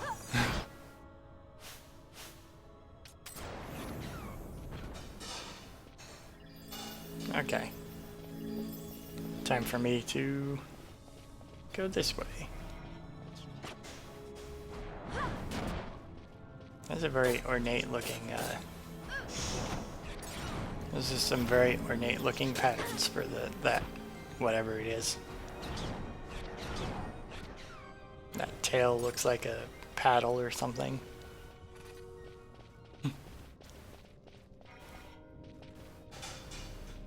But yeah, like, most enemy types are,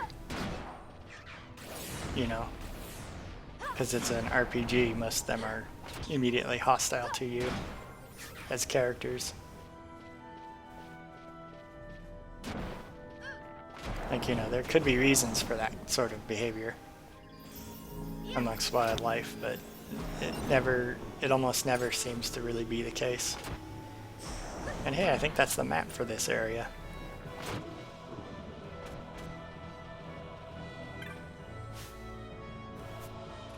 Ah. It's annoying that oftentimes when I go up to something to pick it up, if they're going to take out their sword or about to put their sword away, it brings up the menu instead of opening up the treasure chest. Seems like kind of a weird oversight for the game designers to make it do that. Like you can only actually open treasure chests when you're in a certain state and not just whenever. But oh well.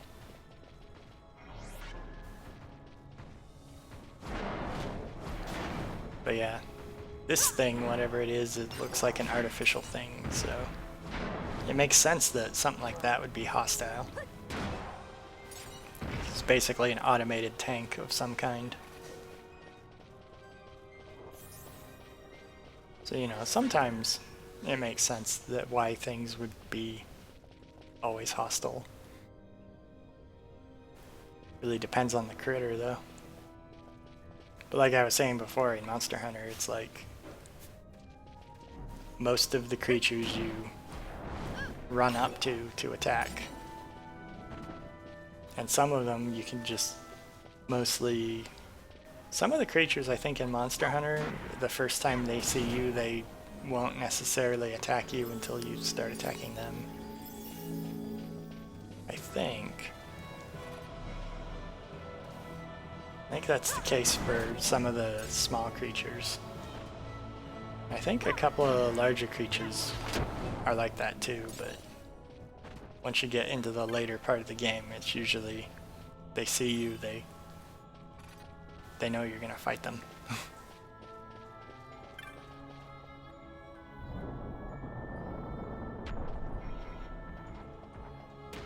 But then that game's also designed so that, you know, the creatures you fight are basically boss battles that take you a pretty good chunk of time. And in this one, if the creatures waited for you to attack them, then what they'd do is they'd drop pretty quick in a couple of swings. So yeah.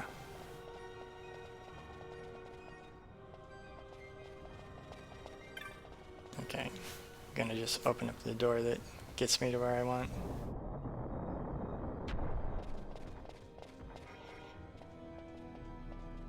Okay. Striker C.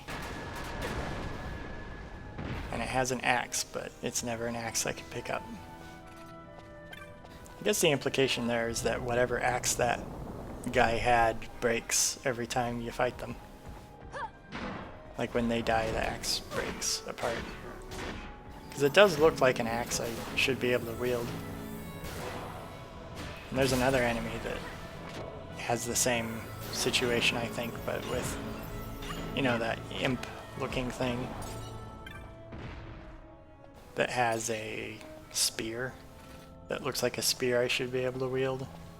I guess it could be implied that the weapon is not sturdy enough to actually use for my characters too. Or hey, maybe the gear is something that just breaks when they die because it was only bound by the magic that the creature has access to.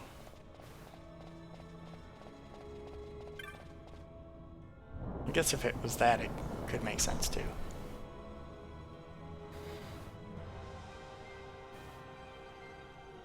Okay.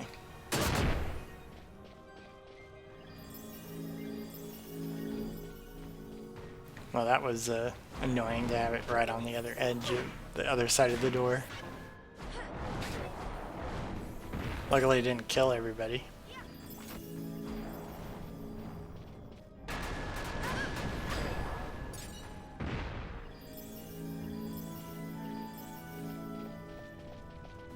Ooh. Does seem like a pretty roundabout way to enter the city. Every time you want to come in, you have to travel through this underground catacombs. Like the fact that this city has no front gate. I mean, the characters said at one point that the city does have a front entrance, but I don't think it's a place you can actually see from either the outside or the inside of the city. Like, there's no place you can go in the world that the characters will look at and say, that is the front gate of the city. I don't think there's even a place you can go to that even looks like it could be the front gate of this city, or lead to the front gate of this city, either in the city itself or in the world outside the city.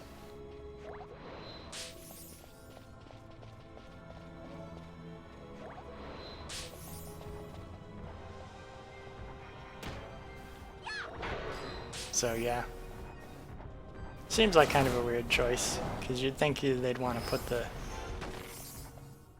front gates, at least make it an area that's accessible later, even if they want you to go through the dungeon first in order to get there on your first visit.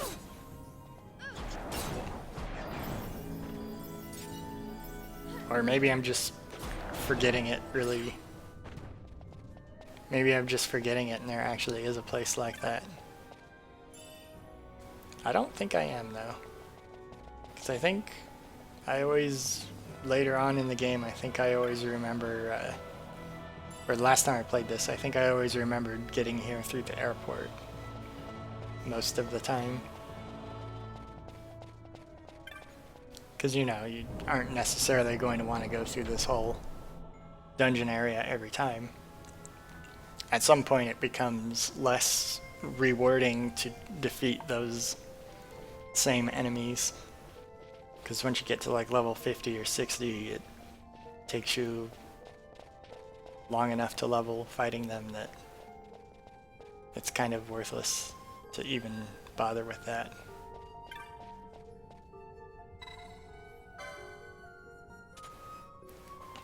I guess it automatically deactivated.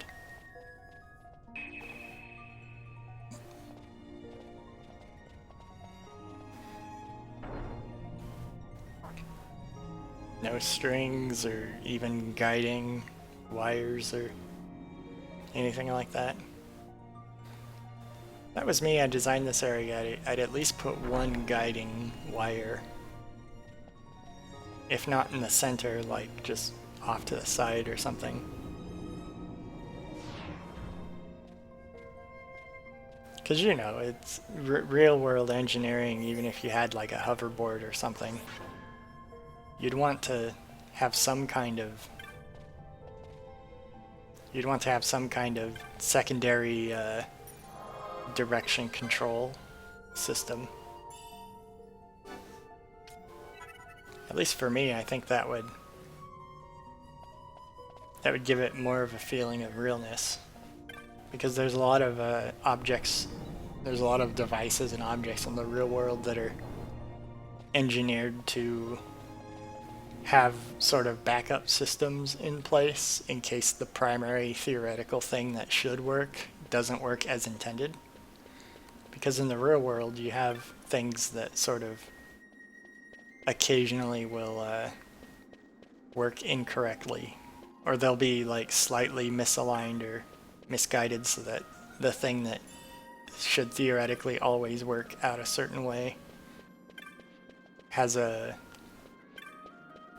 you know, a backup failsafe of some kind that makes it operate more, that makes it ensure to operate more in line with what you want.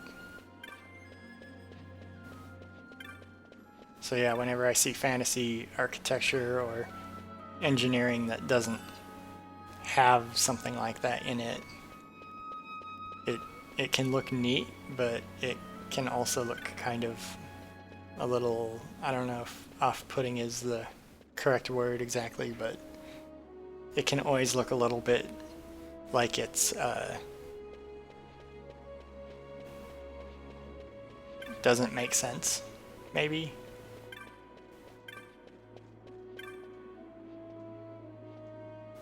Okay. No, it's not Beasley that I want to talk to.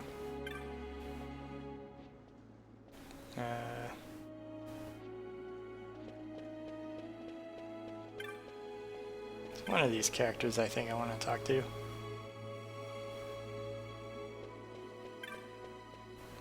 Boy, there's a lot of random things I'm finding on the ground here. Is it you? No, that guy just asked me not to stare at him. Okay.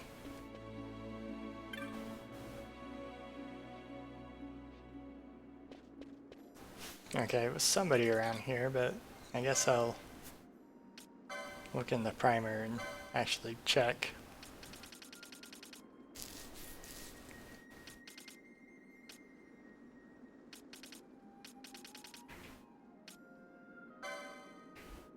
What? Zodiac caverns.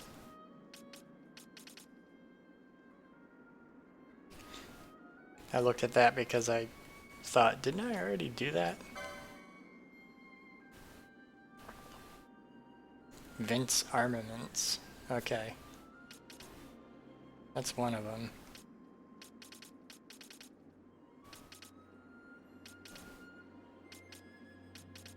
Huh.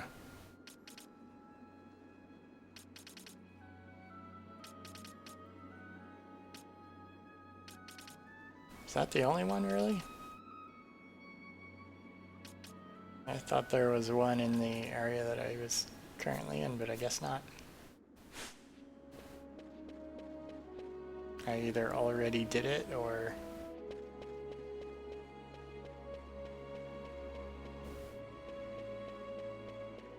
I guess I must have already done it, probably. Or maybe it's unlocked later. I guess I should just run past this treasure chest because the 7 cents is not worth it. What does this one have? Knot of Rust? I don't really use knots of rust. Like, I don't think I've experimented with it lately, but I think... Okay, yeah. I don't think I've experimented with it lately, but I remember using them before and it only does like 40 damage or something to enemies. So they're kind of not worthwhile. Okay, so... I went the wrong way. Okay, yeah, this is correct. I want to go to Vince's Armaments, which is a weapon store.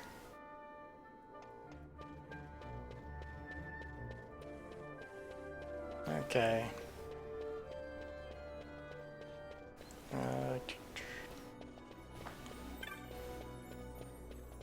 It's a very, the city looks so confusing and haphazard. You could go around and collect more chops from the various people. I think there is a total of like 10 or something. And there's a shop that you can go to once you have all 10.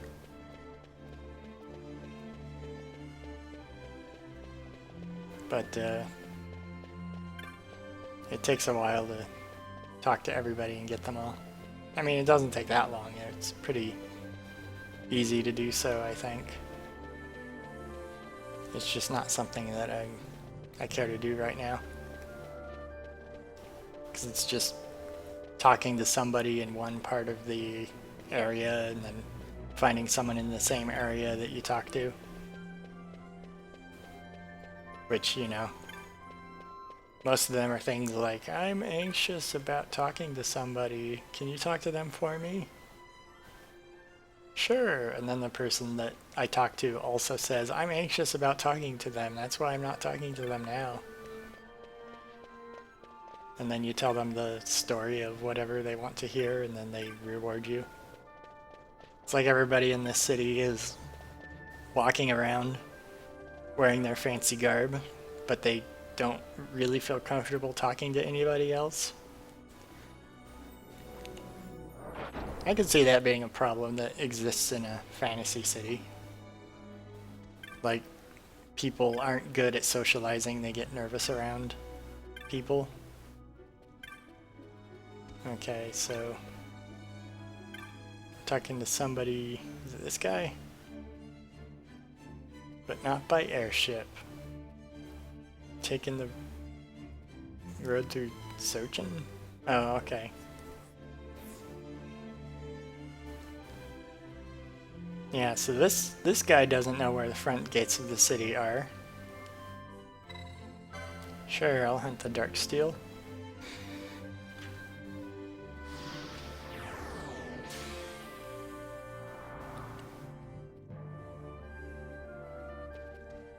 Okay, that works.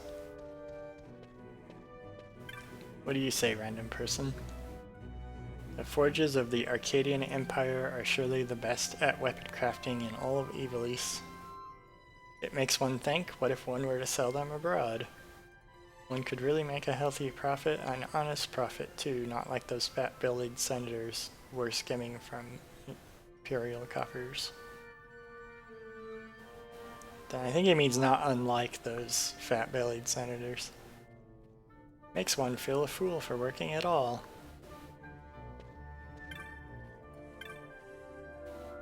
Chop master. I'm the chop master. Help you with aught? Trade pine chops for sandalwood? Here in Arcades, people spend their whole lives trying to get their hands on pine chops, and if they're lucky, a chop of fine sandalwood. Gil, they're only good for buying and selling of goods. You can have all the gil in the world and it won't buy you respect. Only chops of pine or a chop of sandal will win you that. You see, the chops represent your contribution to the greater good of the Empire. Blah blah blah. Money is useless here. We only respect if you have firewood. Pieces of firewood.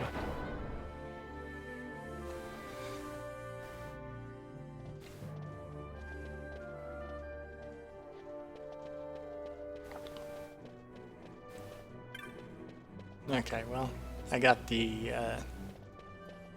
quest by talking to that guy, so now it's time to return to the cave palace. So I can have my characters kill whatever was down there that I could not see the first time I was down there.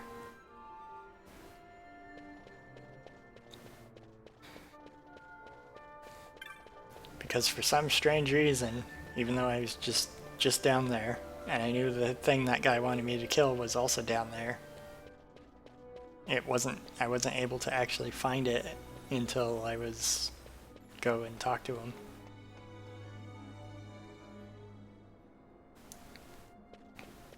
So yeah, I don't think the people that live in that city even know how to get outside the city besides going through this cave. Which I guess makes this slums area make a lot more sense. Because you'd think if you lived in terrible conditions, you might just want to emigrate to a different region of the world, but if the region around your city is filled with dangerous arenas that you have to traverse in order to leave, then yeah, maybe that'll make people not want to leave. 5 gil. I guess I should have just continued ignoring those.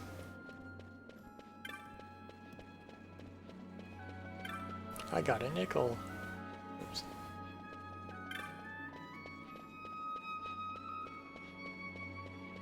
This layout is so all over the place that it makes the place confusing to navigate. Like every area in this game.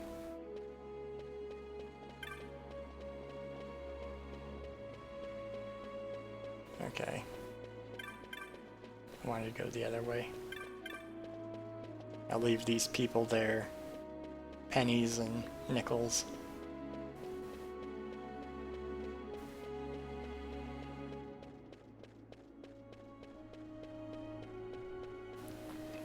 Although, the fact that this is like the only, seemingly the only entrance and exit from the city, and there are merchants that are in the city, And presumably they get food somehow. Does make it seem a little bit unlikely that the you know, button to activate this elevator is covered in dust. It's like disused. A layer of dust covers the device. It seems to operate the nearby lift. It seems unlikely that this thing would be dusty. I mean, even if it's not used very often, it's the only access point that isn't the airport. Like, you'd think that somebody would use it at least like once a day or something. Of course, I don't know how much you can use something without dust accumulating. I guess if you only touch the button to activate it, you aren't necessarily going to be always brushing the dust off of that. So I guess it could build up.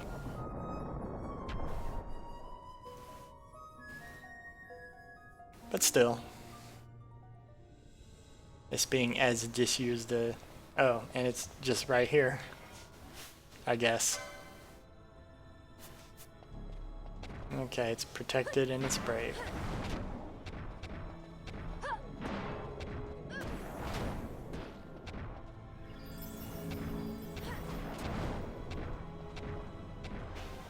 Okay. That's a really nice glossy purple finish on that thing. Even if the texture makes it look like it's a little cracked and damaged. It looks really nice and glossy.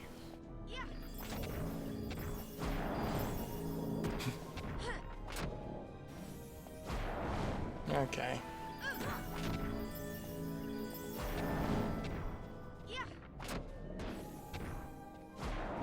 That's a very odd sort of look for the shell to have. Something about it makes it look, I don't know what it is.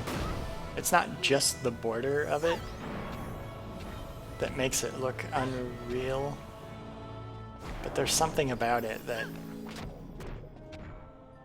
something about the shape that makes it look like how a turtle shell wouldn't look.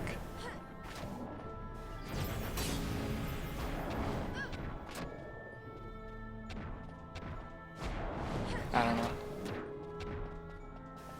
I can't quite describe what it is that makes me think it's that way, but yeah.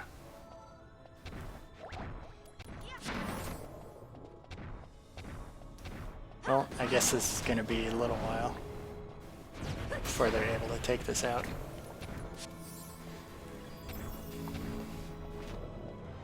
Well,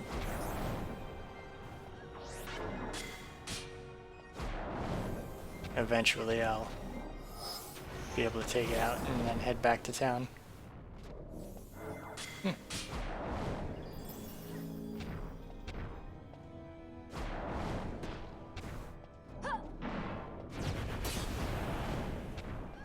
Okay.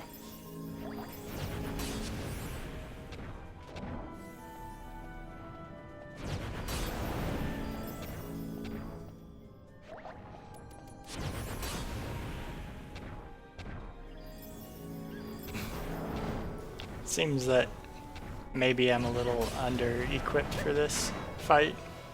Not as badly as some of the others that I've been doing. But like that shield wyvern. Yeah, because the shield wyvern fight was more difficult than this for sure.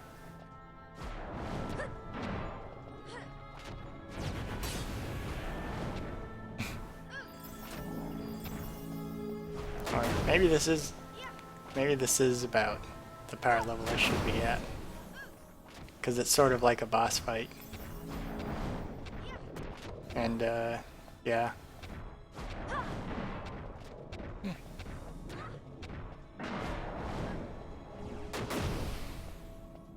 Okay. Okay.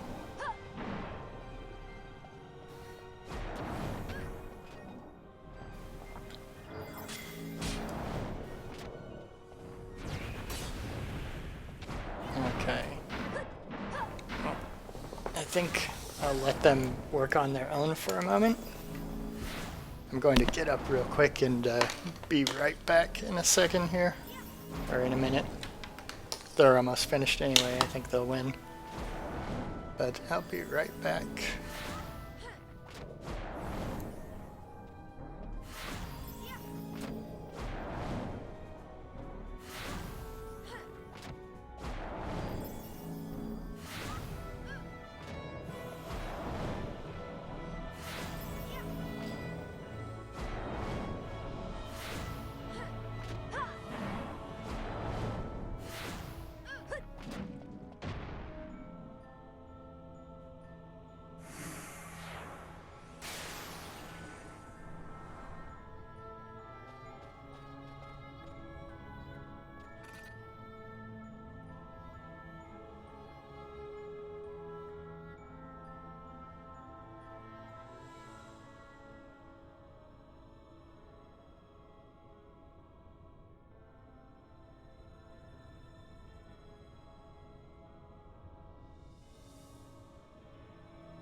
Okay, I'm back for a couple minutes here.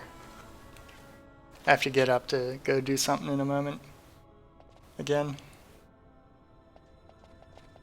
But, well, that's good. I don't think it dropped anything. And it probably just said a defeated whatever message at the end. I think some of them, when you defeat them, they tell you that it drops something. But I don't think if it told me that, it would have canceled out of the window giving that message. I don't think it would have.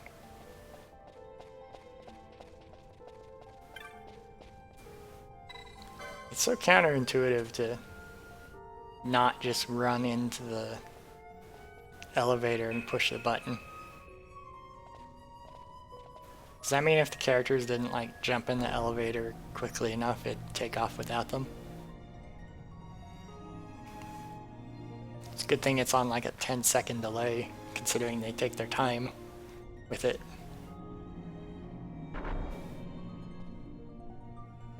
Okay.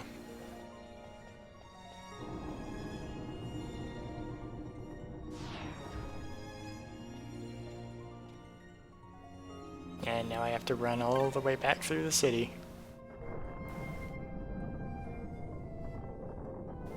Something I kind of wonder about with some of these is, I know they want to give the impression that you're exploring a big open world, but sometimes the way they design these cities makes me think that it'd be a vast improvement if what they actually did was make it so that the entire city is just a menu list that you go through, and you just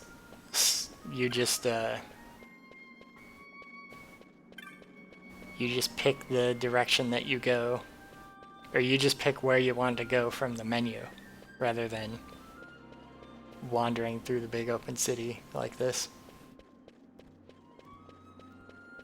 Because this whole city area, pretty big portion of the city is a corridor that you travel through that has a few dead ends. There's parts of the city that aren't that, but like most of it is.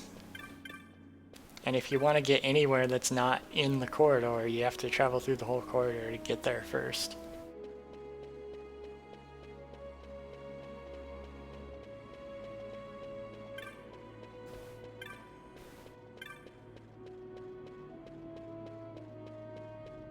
So yeah.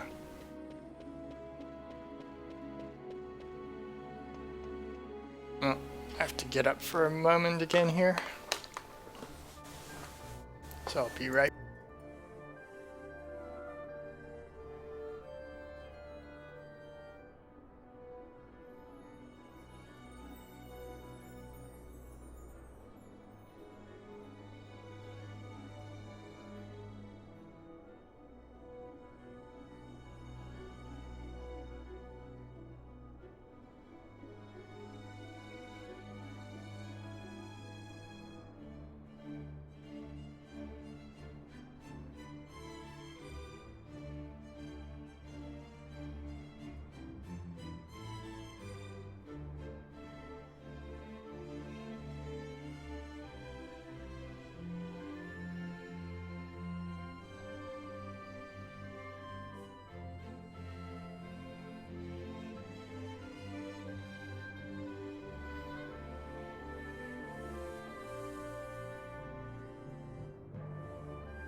Okay, there we go.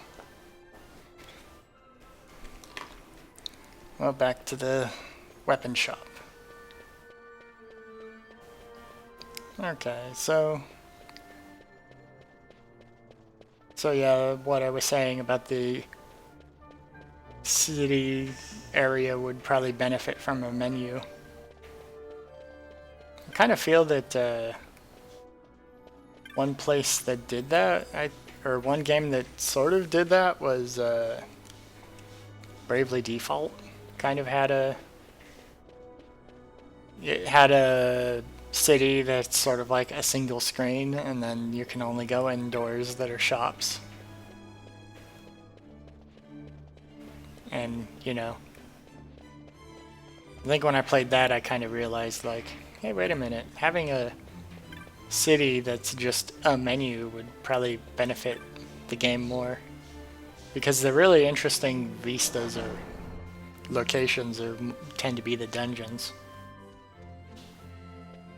So, I don't know. Maybe it's just me, though. Thinking that this place would benefit more from not being that. Hey, I got lead bolts and adamantite.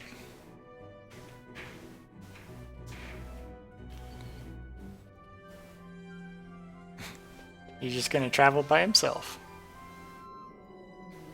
And he couldn't just run past that turtle, but I guess he's gonna run past everything else.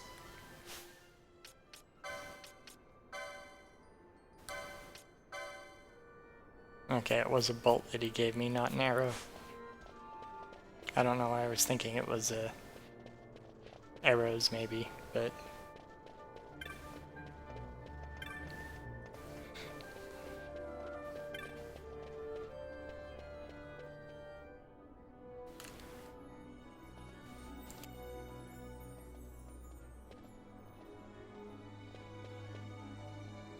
Oh, I thought I was gonna sneeze for a moment there.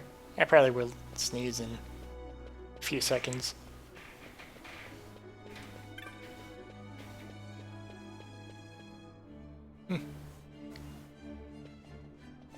Well, anyway, back to running across the countryside after I go through the long corridor that leads back to the cave that's the entrance of the city. At some point I'll stop running across the countryside and just using the airport every time. But I think the particular place that I want to go right now... Actually, there's also the teleport stones I could use. But I think I would actually benefit from still traveling across countryside. Traveling on foot rather than just warping there.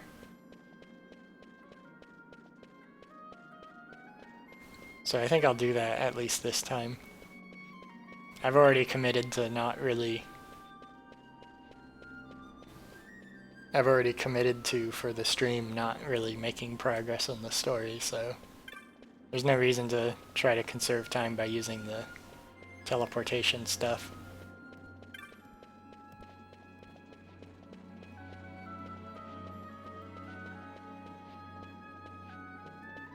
Ah.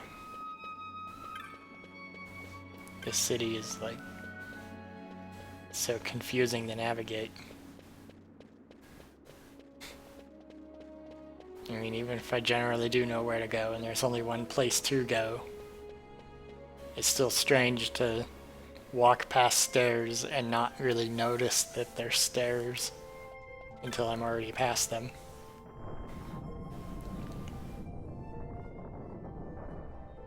But yeah. Anyway, I know where I'm going to go now. And it's going to be an area that's not near one of the airports. So yeah, running there on foot should be fine, I think.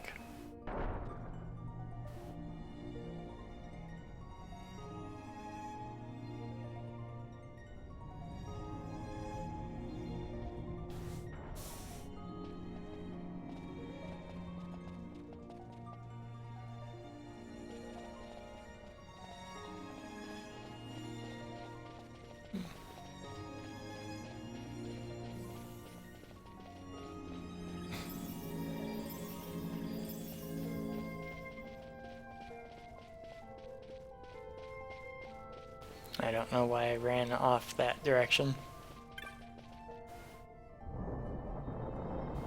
Probably because the other direction felt like it's going in circles. Sort of.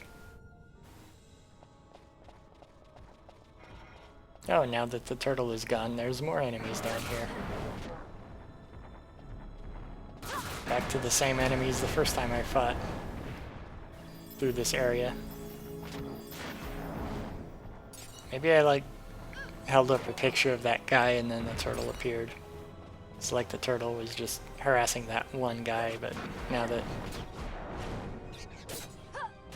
I killed it is the reason he can get past. I guess that would explain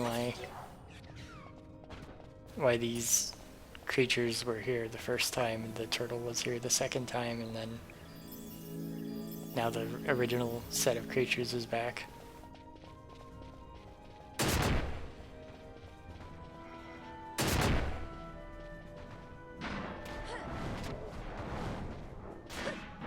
I wonder what the purpose of these random traps in the world map are for. I mean, it's kind of interesting to have them, but they seem to... I don't think they really contribute much. Because right here, there's like no enemies I'm fighting. So all the trap did was, I guess, waste my magic points.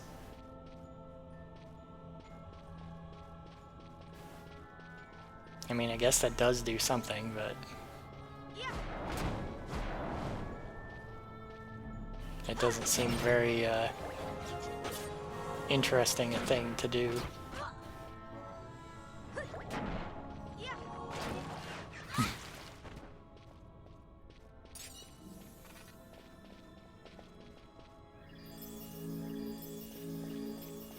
I mean, I guess that's... I guess having traps do that. But I think in this game, I think traps are always in the same location.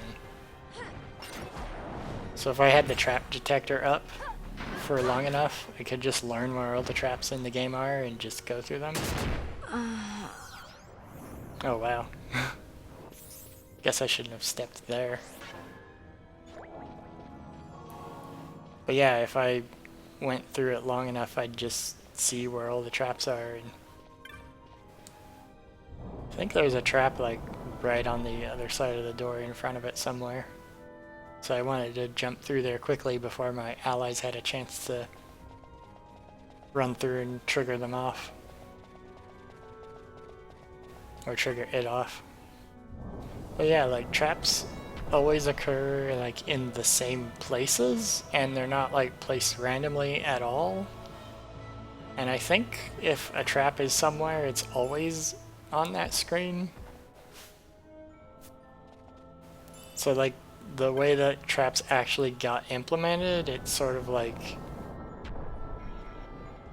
you're either sort of just setting every trap off, or you're setting off none of them. So I think it kind of creates this weird dynamic where you're, I don't know, where the only thing that traps actually serve to do is become slightly annoying. Because traps don't happen... I don't know how to describe what I'm thinking exactly. Traps don't seem to serve much of a role in combat most of the time. It's only a resource drain. And it's only a resource drain that... I guess the way to mitigate it is to equip the thing that lets you see traps, or use the skill that lets you see traps, but... I don't know. It's hard to describe, but I think if I came up with a description that made sense, that would maybe take a while. They seem like a not well implemented mechanic. I think maybe the thing that that's bothersome about traps for the most part is that you can only manually avoid them, but like the experience of this game is that you don't have to manually control your characters most of the time. And sometimes, because you have two characters that you never control, unless you just run around with one character, you always have multiple characters you never control that are also like running around, and they can trigger the traps. So it's not like you can even really necessarily do anything that makes you avoid traps all the time. Although I think all traps you have to be standing on the ground in order to trigger off. And I think if you cast float on your allies, if you have float cast, I don't think you trigger any traps at all. So there is a way to mitigate that, but you know, for the most part it seems like the game wants you to allow the autopilot to do things, but for the most part, if you let the autopilot do things, then you'll be triggering the traps, which annoy you because it drains your resources.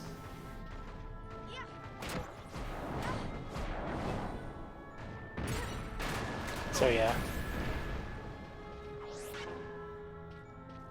It's not innately a bad idea to have a mechanic like that in a game. It's just, in this particular game, I don't think it works well at all.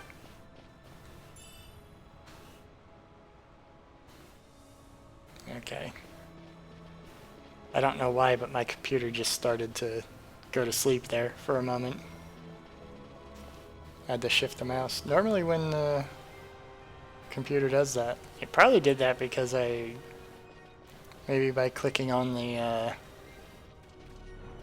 window for,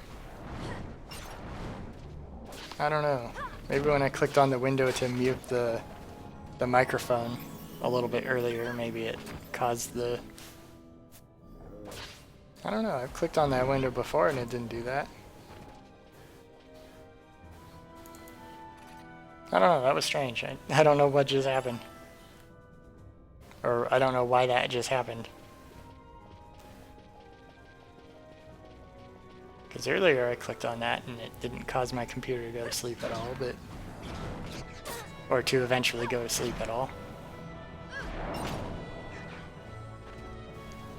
Oh well. I think probably what I'll do is I'll go at least accept the next hunt that I'm aware of and maybe do that hunt. And then maybe that will be it for today. But I don't really know. I am just going around and leveling up. So that's not something that I necessarily...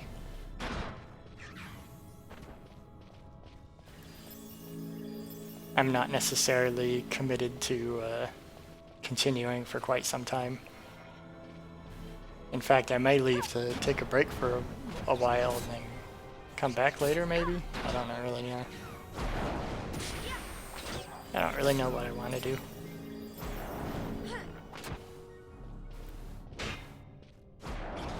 I didn't go through this game all in one big chunk. I took a break from it for a little while to do other things. That made me kind of forget what I was doing, and to some degree it made me forget what I was doing in this. Even though I still do kind of know, but yeah. That's just what happens sometimes when you take a break from a game for a little while. You're like, I'm out of the rhythm of it.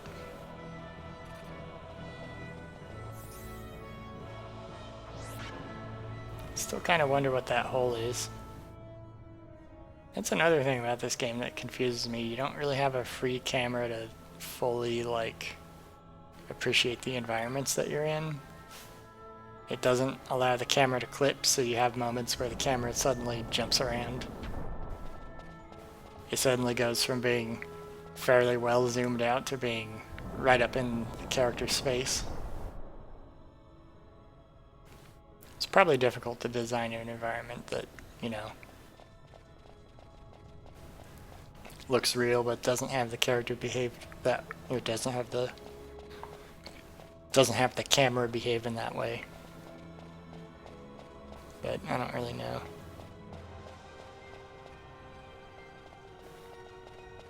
But yeah, I'll eventually get through this whole game.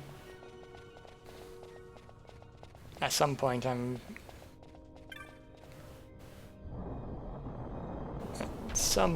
I'll be, I'll probably play it a few more times at least in a row before I maybe take a break to play something else for a bit. You know, play something else for a bit on stream. Not that I have particular things in mind, it's just the last week or two I haven't really felt much like playing this game. It's not much of a game that you focus on overly much. You know, so it's the sort of thing that if you want a direct challenge, this kind of really isn't that type of game.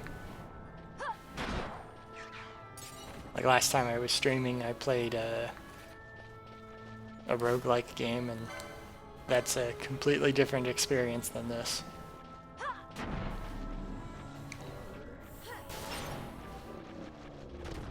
It's a completely different sort of thing. You know, I was also considering playing Mario Kart, which is also very different.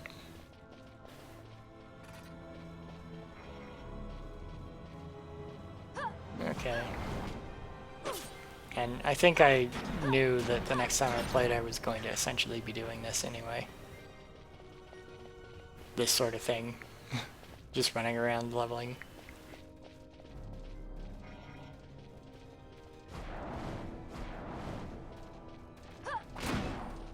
Yeah, this is the area that had a bunch of traps in it.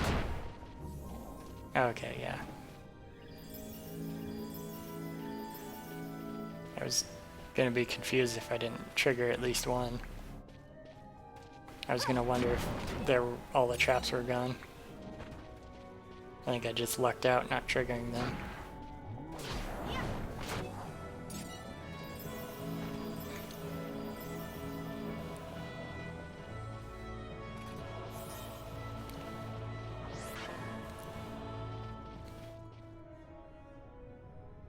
Okay.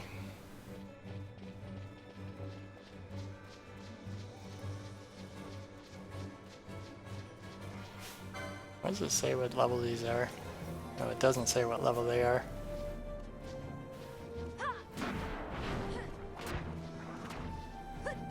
Well, I don't have that Libra skill set to use. Maybe I'll do that. I'll do that instead of Protect. Actually, I don't know if she has access to Libra.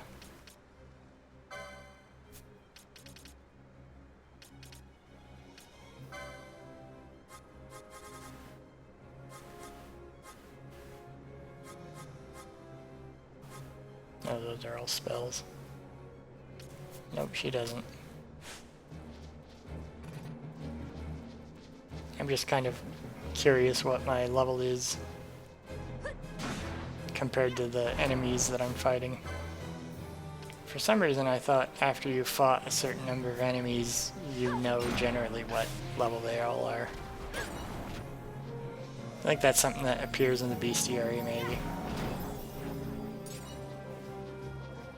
I'm not going to dig up that menu to look at it though.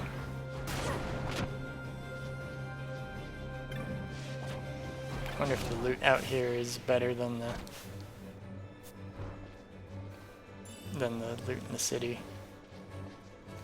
Yeah, I guess 37 is better than 7. So it is better than the city, but only because it's quarters and dimes instead of pennies and nickels.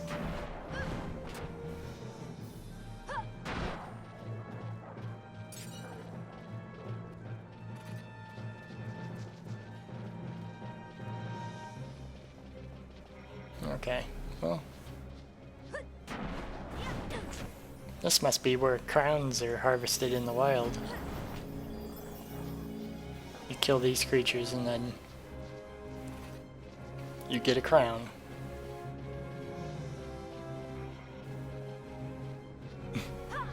Just imagine if that was the actual like way that crowns were made in the world. Like what I was saying before with the armor or with building materials being harvested from creatures in the wild. There's like the most rare and most difficult to kill monster imaginable has something that looks like a crown. So if somebody kills it, they say, you know, this is the most valuable single piece of decorative kind of material that we have.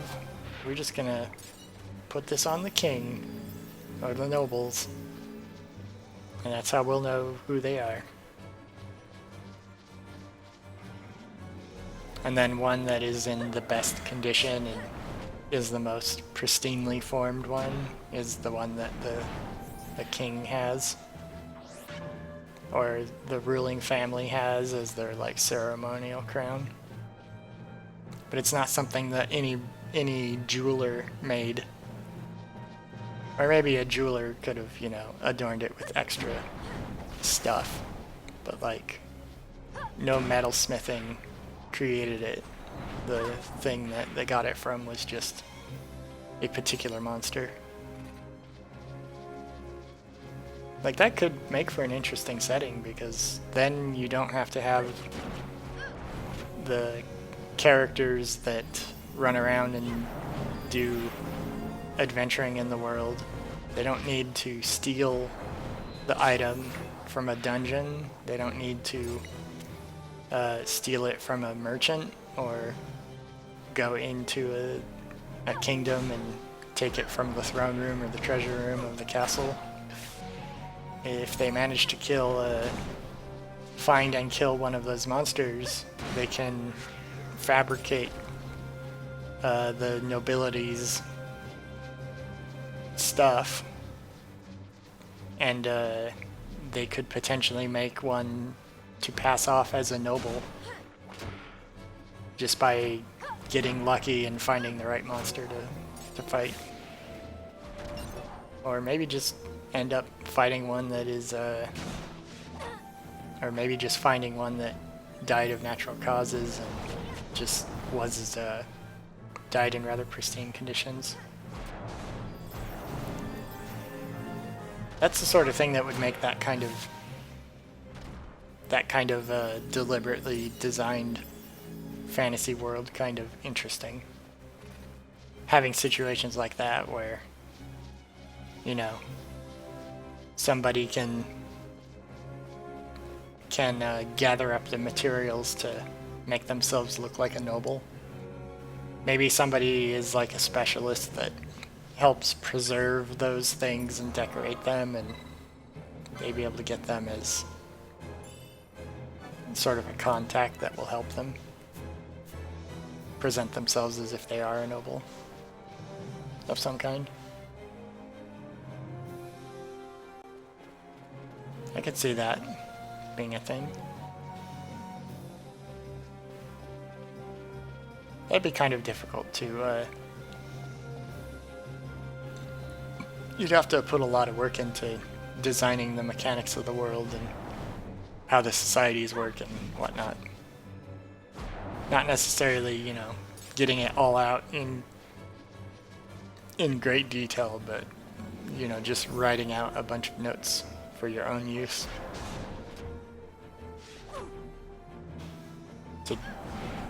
To set that all up.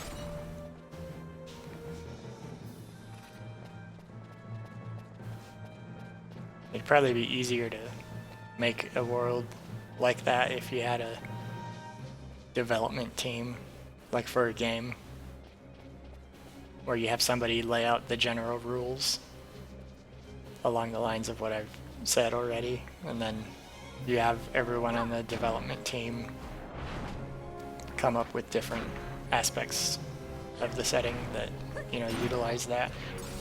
Like, where do you get the building materials? Where do you get materials for heat resistance or, you know, cold resistance, you know, insulation? Where do you get the materials for heavy equipment construction? And it just almost went to sleep there again. That's weird. I guess I should start moving the mouse around again. I've never had this thing try to go to sleep on me before. Like, this time is the first time that while this OBS is launched and it's currently doing something that it ever does that. I'm gonna try... Oh, it paused there a moment. I'm gonna restart the projector, see if that makes a difference. It might. I guess I'll find out in about 10 minutes, maybe, if that worked or not. Well, I guess I won't really find out if it worked. I'll probably notice it more if it doesn't work.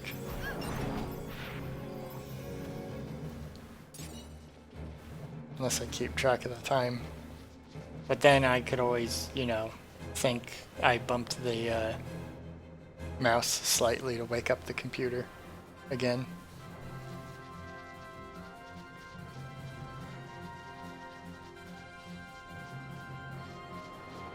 Okay. I don't think there's any hunts to accept in the Fawn Coast area.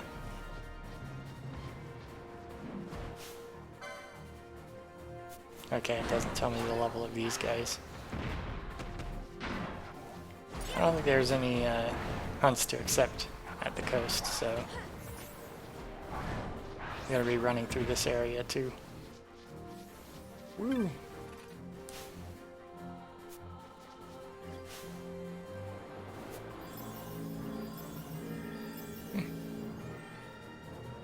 I forgot that sometimes the weather is not necessarily rainy, but it's not sunny either. It's just overcast. I really like that.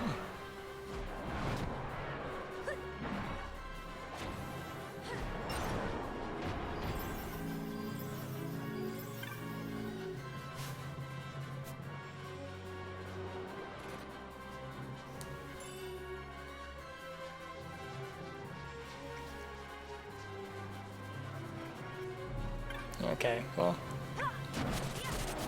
time for me to fight the... Yeah, these are all enemies that are much easier than the ones I was fighting in the previous two areas. Or the previous few areas.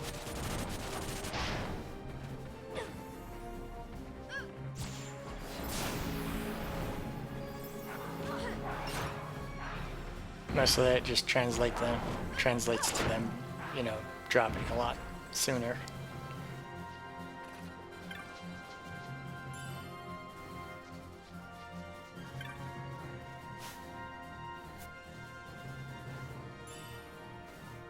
May as well grab those. It feels like it takes too long to be in the precise location to pick up those items. Most of the time. That time it was pretty quick, but sometimes you're not like facing the treasure, so they don't want to. The pickup prompt doesn't appear, so you have to slightly adjust yourself so that it does appear. But hey, it's raining. Maybe I can fight an elemental. I don't know if I'm appropriate power level to start doing that, but I think I'll at least try this time.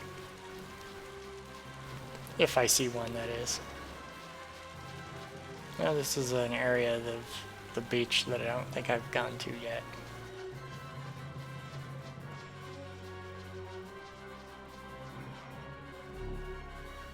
Which is the actual beach instead of the rocky hills beside it. Oh, and the rain stopped, so I guess I'm not going to find elemental.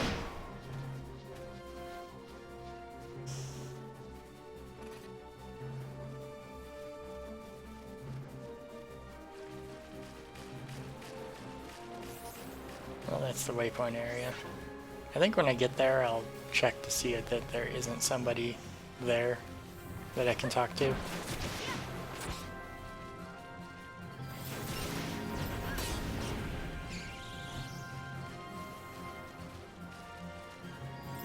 Okay.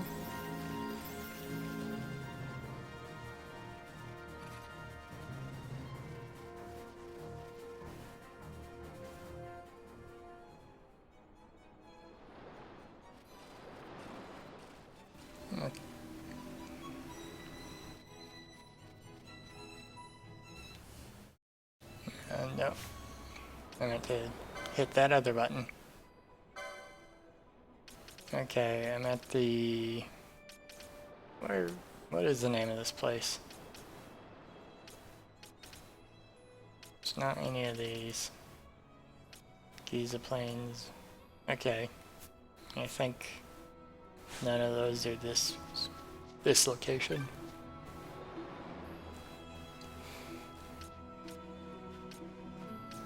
Oh, there's more of them available now. Oh, they might have started to become available because I went through that one region. Oh, this is just in the Dalmasca Ester Sand.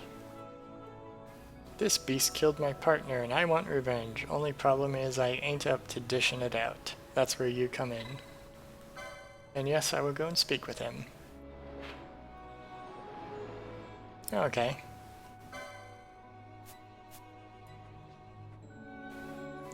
Well, that's good, I guess. Let's see. Viera Wayfarer in Balfenheim Port.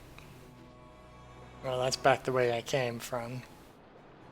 So I probably won't be going back there. A creature stole from me a haversack containing many important belongings. I seek experienced hunters to join me in reclaiming it. And sure. I don't think there's any reason to say you won't go speak with them. Okay, and they're in the bar. Oh, it's that Viera that I talked to in the bar. Who asked if I just run from fights. So I guess she runs from fights. But eventually I'll go talk to her again and tell her that I will go fight it for her. Fermon in Arcades. An ancient people sealed away a legendary worm in the ruins of the Chida uplands. Now it stirs once more. We must stop it while we still can. Okay. Well, that's all the way back. At least that guy's in the slums. And that was Fermon in the slums. Well, I'm not going to walk back there to talk to any of those people.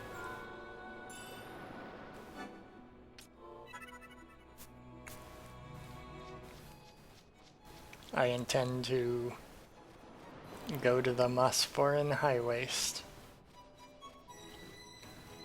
Because there was somebody in the Mosforan High Waste that wanted to talk to me. Oh, no, these people are hiding out over here.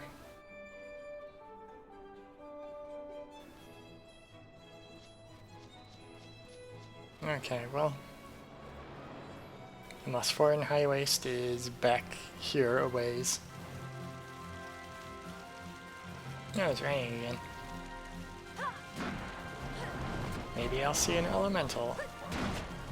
Although I don't remember if there was any elementals at the beach. I'd be surprised if there wasn't, because I think there are elementals in most of the maps. The maps with weather, at least.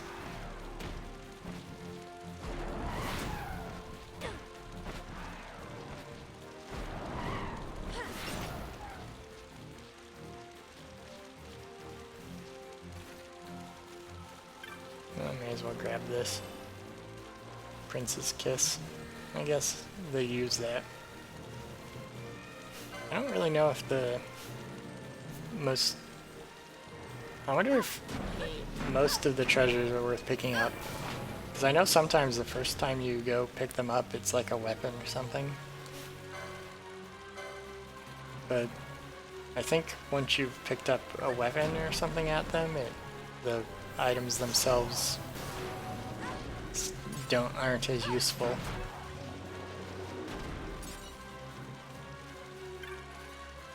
They start being like potions and status recovery items. There's probably some calculation to determine if the time that it takes to get those items is worth the time that, or is worth the cost of the items themselves. Okay, and it just started to go into sleep mode again. I don't know why it's doing that.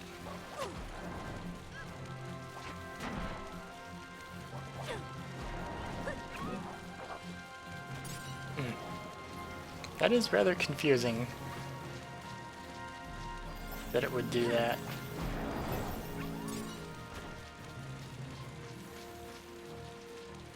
Because the only thing I did that's out of the ordinary is usually I don't mute my microphone when I get up.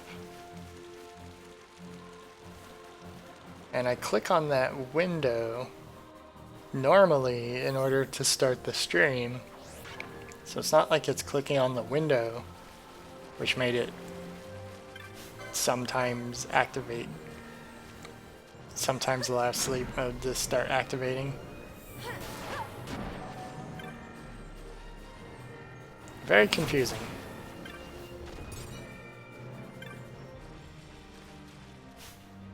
Of course, I don't know, because I wasn't doing that before.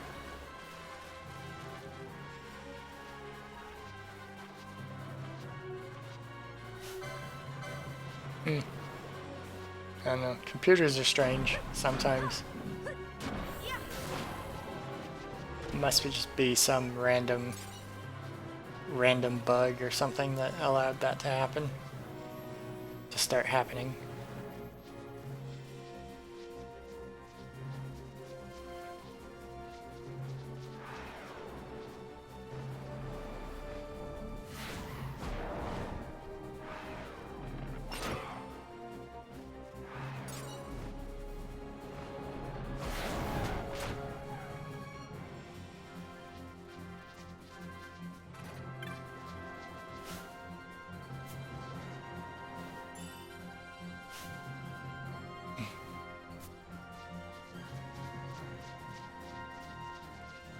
I guess I'll go fight this. The way that Ash holds that sword, something about it makes me think that it's really awkward for her to hold it. She like doesn't hold it out long range. Can't really see where my hands are, but she doesn't hold it out like this. She holds it out like it's up against her. It's held close to her body. I don't know, just something about that always looks kind of strange to me. But yes, arboreal frippery. Indeed, computers are strange. I'm just gonna need to remember to keep moving my mouse every once in a while so it doesn't think that it can go into sleep mode. But I've never had that happen before. It only just decided to start happening after I used the mute a couple of times while I was away from the computer. And I don't know if there's a way to fix the settings of that. Well, I mean, I know there's a way to just make it so my computer will never go to sleep. I know where that disable thing is, but you know, if the computer's in use, then it doesn't go into sleep at all. Like, I could watch videos all day long and it will know that, you know, I could just set up a thing to stream a video for 8 hours and it'd stay awake for the whole 8 hours. You know, stream it from like YouTube or Netflix or something. And it would just go continually, but... And up until now, that's always the way that OBS has worked too. It's like, oh, I'm broadcasting an image from an input device to the screen, I shouldn't go to sleep. Because that seems like an obvious thing for it to not do.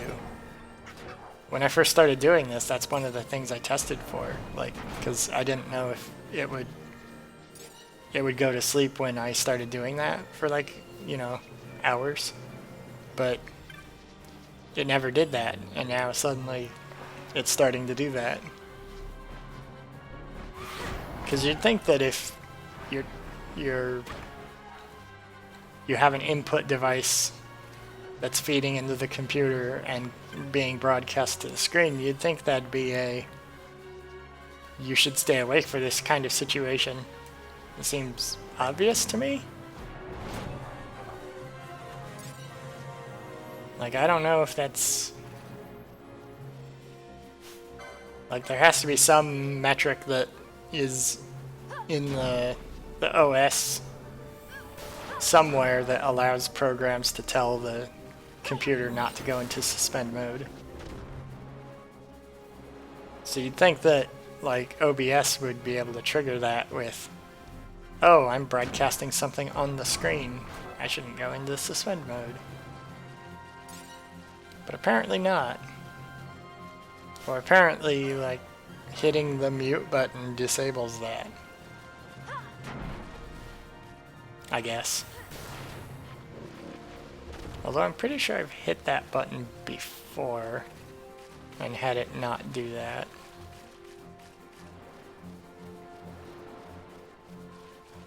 Okay, I think by default it goes to sleep without mouse or keyboard to prevent sleep if needs some other kinds of events in the background like playing a video, but I'm not sure how that stuff works. Yeah. Well, yeah, like what I was saying before is that when I can set it up to play a video and it won't go to sleep. Like, I've watched movies and stuff before on Netflix, or I've watched movies on, not movies, but longer videos on YouTube. And it doesn't go to sleep in either of those circumstances, even without, you know, mouse movements happening during the interval times. Which I know the interval time because I set it manually to 10 minutes. You know, I've watched videos in excess of that time without mouse input. That, yeah. So, you know, I would think that OBS would be treated the same way as YouTube or even Netflix, that I access with a browser, not even like its own program. So I think the web browser just says, if I'm streaming video, don't go into suspend mode. I would think that OBS would work the same way, is like, if I'm streaming video, don't go into suspend mode. But it doesn't? I don't know if you saw darkening on your end of things, but I saw darkening the couple of times that I wasn't moving my mouse and for 10 minutes, and then it started to darken. You know, that's the thing that alerted me that it was going to enter suspend mode.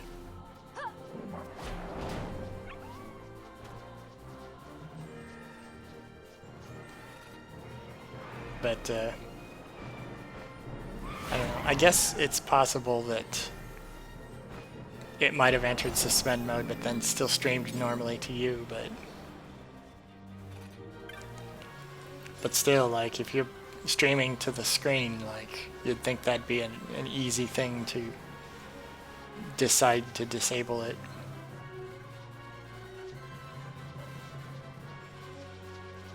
Disable suspend, I mean. Okay. Well, here I go. Into the Salica wood.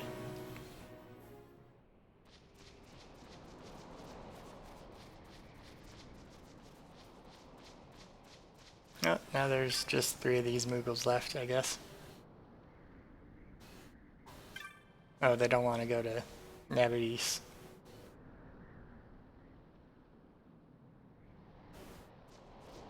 Okay. I think they don't want to go there right now because I haven't cleared out the boss that's blocking the way there.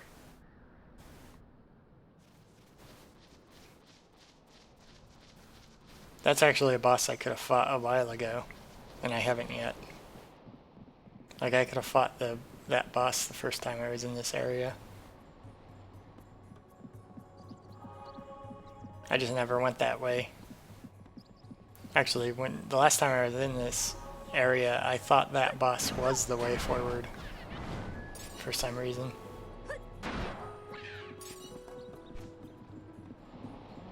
Maybe I'll do that now, actually.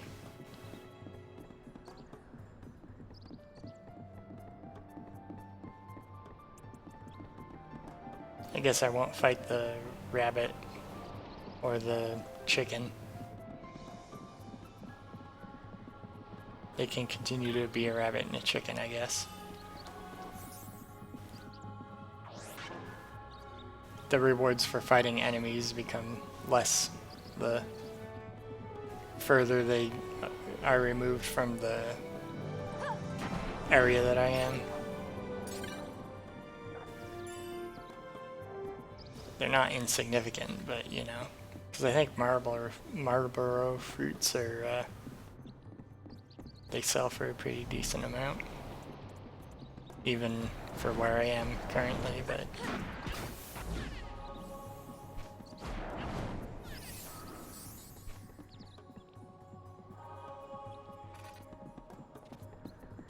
okay.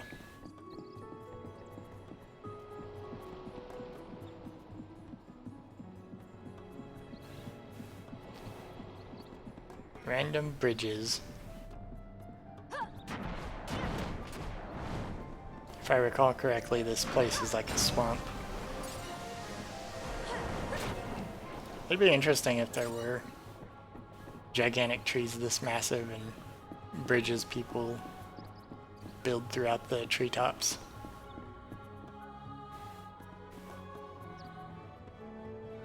You see a darkening of the general environment behind me? Yeah, the light bulb for my lamp burned out. And it's also, you know, at night, so that's what's happening there. It's getting dark earlier in the day. Well, I just saved it, so maybe I'll go fight this boss.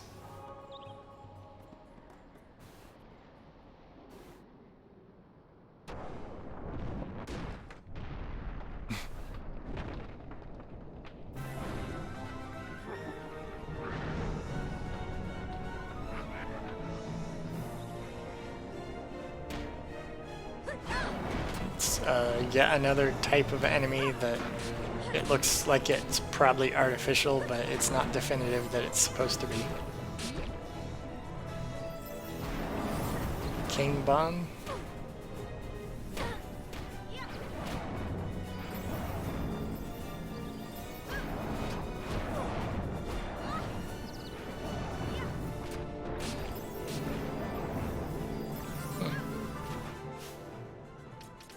For some reason I was thinking that this would be an enemy that... Oh, they're all using two-handed weapons. So it's not like I could equip them with fire shields to fight this. Of course, this is the area of the game that I think fire shields was like a new item. So I could have run in here with a team of all fire shields or something like that. I don't know if this bomb summons the other bombs.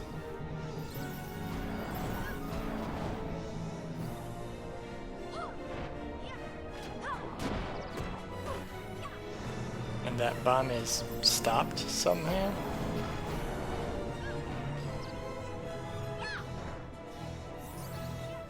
I don't know if he summons more once the other ones are dead, but I guess we'll see in a moment. Okay, it deals damage to me when it casts fire, and it restores a huge amount of fire to itself. I think I need to change it so that Canelo will at least cast something.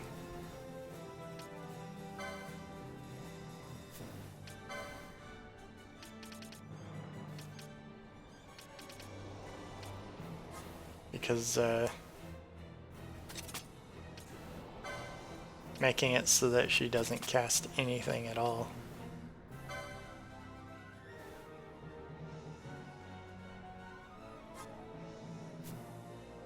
Okay, I think I want to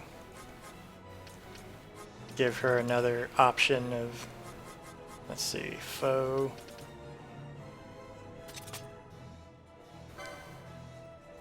No, I want weak. Okay, weak before vulnerable. Or I think vulnerable would be before weak. Oh wait, I want fire weak. Okay, lightning, fire. There. She's my main magic attacker. Oh, okay, I actually have the 3rd level fire one. Okay, so she'll cast elemental magic if they're weak to those two, and then vulnerable to ice. Okay, so it's vulnerable to ice, so okay, it looks like I might not be able to deal enough damage to this enemy to actually fight him.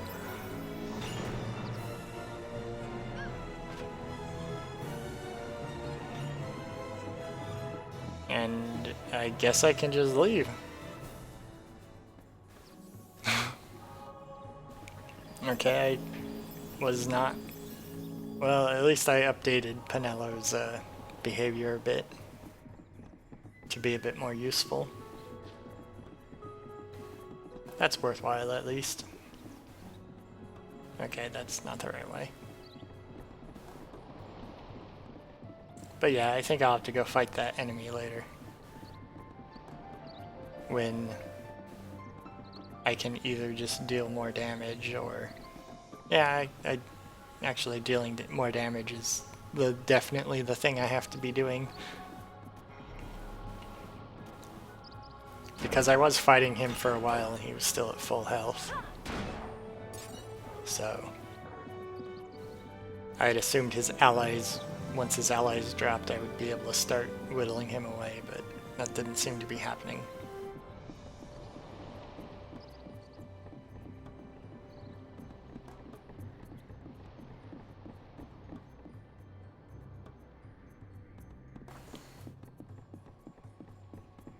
Well, back to my original goal. Oh, there goes the darkening of the screen again. I forgot to move the mouse during the boss fight. Okay.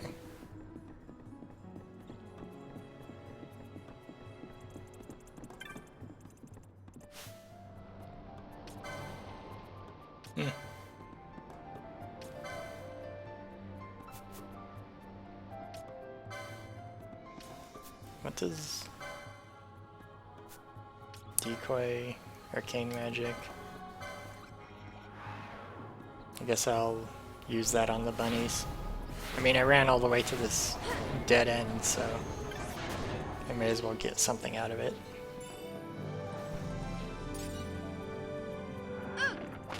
Wait, what? Another one of them appeared, but this one looks like a moth. I mean, I think it's the same sort of bunny-looking thing. It just has what looks like moth wings or something coming out of it. And it's called a spee.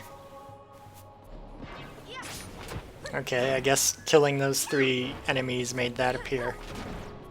And it's super tough.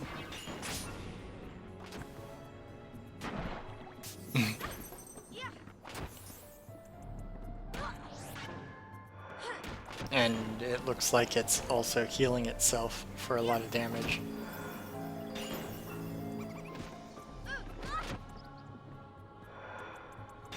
Okay, well,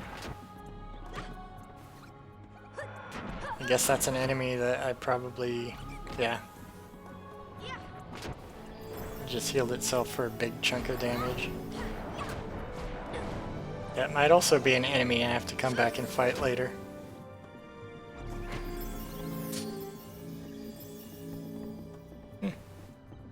Okay, so it's a bunny rabbit that sort of has moth wings and moth coloration. It's kind of neat.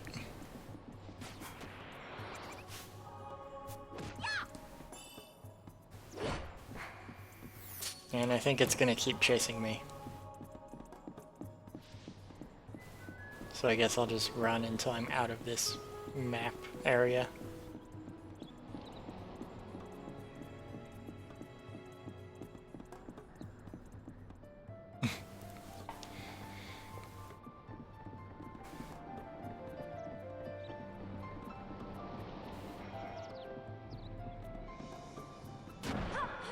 Well, at least I know where to fight a spee once I have more magic attack.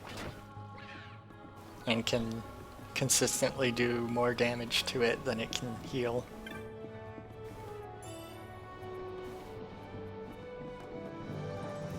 That's a special enemy and a boss enemy that I ought to be doing that with.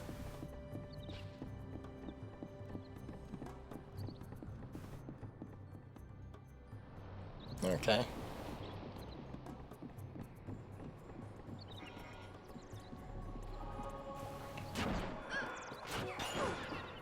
I would have thought that, I mean, this game does have a lot of hidden stuff like that, but I would have thought I'd be able to beat them by now.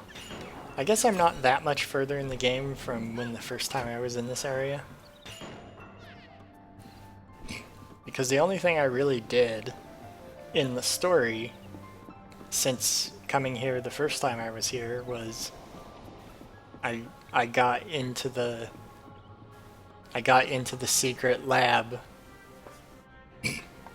and raided it to try to get the magic stones from it. And I fought the head researcher in the lab.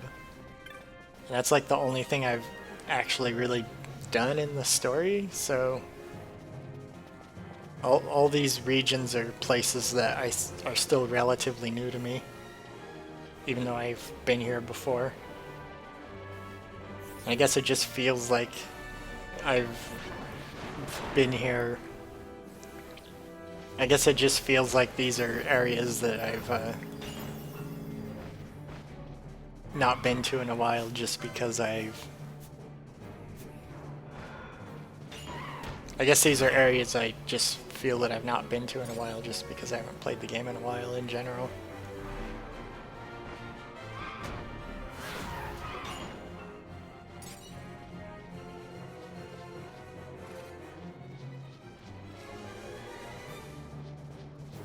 Okay. A giant wolf with a really ridiculous looking sword. Now that's a sword that if it doesn't break, I don't see my characters picking it up and using at all. Because that is an impractically sized giant sword.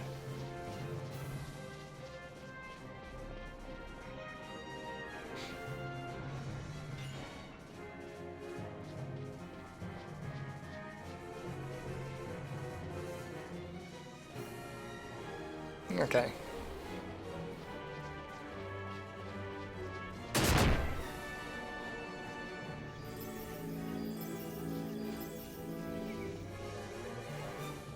I'm not sure exactly. Okay, I think it's this spot will bring me to the area where I can talk to people. Yep.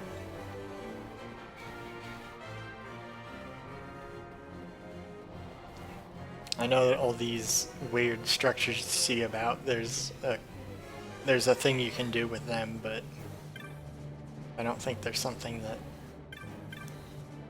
Yeah. Oh, okay. Yeah, these Moogles.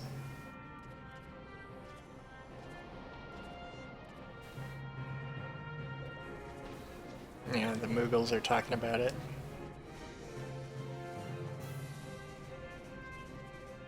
Don't know how the flow came back. Sure, I'll listen to it. Let's see. He said that the water came back to the shrines, so he supposes that they weren't broken. Let's see. He says, previously I believe these shrines were a sort of artificial spring meant to deliver water to these mountains. How wrong I was. In fact, when water is flowing to the shrines, touching a shrine just so causes the temperature of the water to rise quite dramatically. The steam from this, that's what lifts up the floatweed around the shrines, floating up like balloons floating on the air itself. It's a characteristic of the floatweed that makes it react to the steam, so in fact I believe the shrines were made for no other purpose. With me so far? Yeah, that's kind of a bizarre sort of idea, but yeah. Then allow me to continue. I ask, for what purpose might we want to float floatweed? Floatweed is a sturdy sort of shrub. When floating, several people can stand on it quite securely. Now, a book I read back in Arcades said that floatweed was sometimes used to bridge gaps between rocks on such on mountain paths. I believe that here in Mosphora, someone attempted to do the very same thing. Fascinating, don't you think? In documents on the Mosphoran Highway, one often hears of a place whose name translates roughly to the Wind-Blown Worm God Path. I had always wondered what it meant, and now I think it means the paths made of floatweed, and at the end of the path of the gods, heaven. In other words, this was all a way to make a path to the summit. That's my theory, at least. So did you follow with that? Yes, I followed. Unfortunately, I still can't find the route to the summit. Perhaps there's a trick to using the floatweed, or perhaps something else is needed. One thing's for sure, I shall get to the bottom of this, and then the top. Obviously. Or you could just use a helicopter.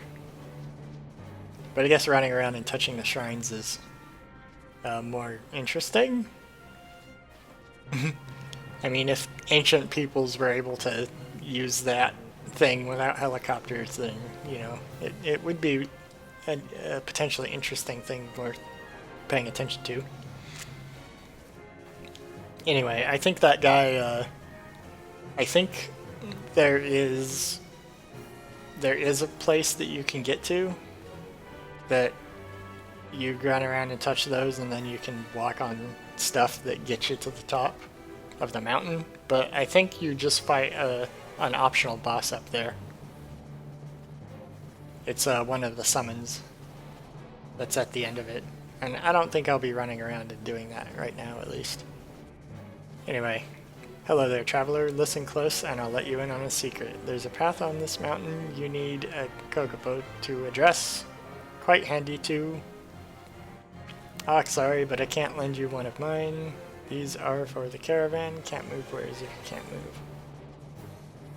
And if you have some greens, you can try to ride a wild bird. I saw one up northeast. Yep.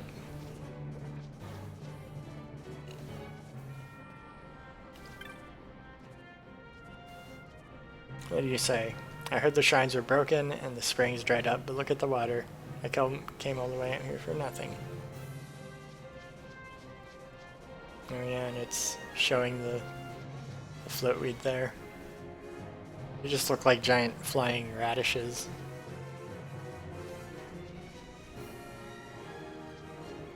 That's what those are. You poke them and then those lift up, and then sometimes you can walk on them. I don't think you can even walk on all of them. Just some of them. To the determined traveler. My wife and I decided to throw it all away and head to the capital. The blocked road is open again and a new life awaits. What is she doing anyway? She's been staring at that rock forever. What do you say, Scout? He just says he's a scout and asks if I want to ask him things. Okay, he just says that he's like a mountain guide.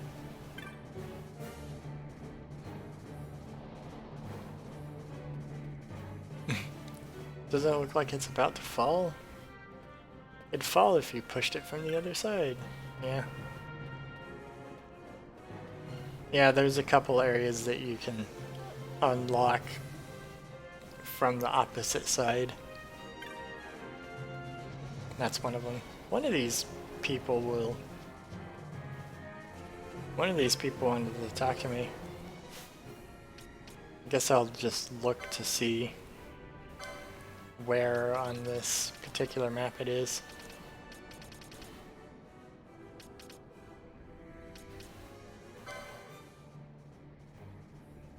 Vacanza.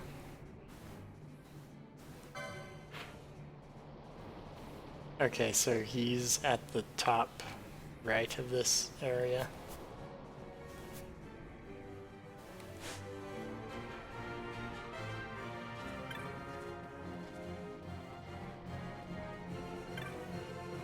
Okay, so he's this guy.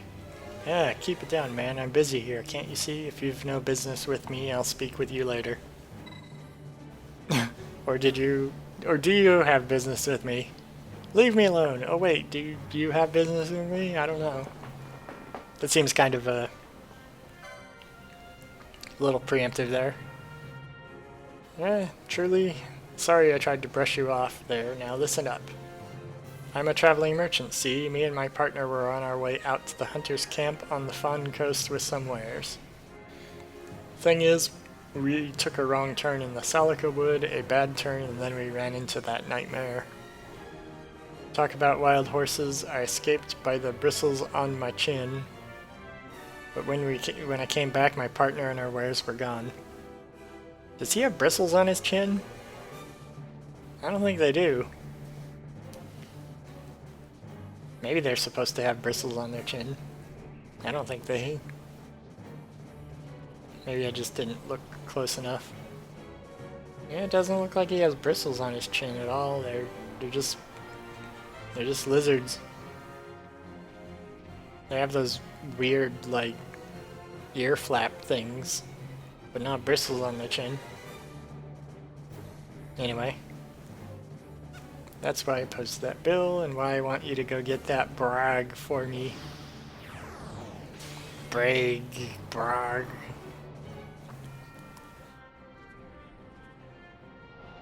It's the GH are probably like silent or something, so it's probably like Bray.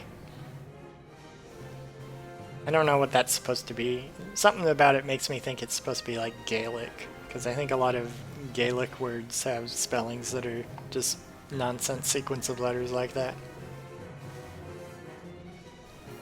Or at least, you know, looks like nonsense in English.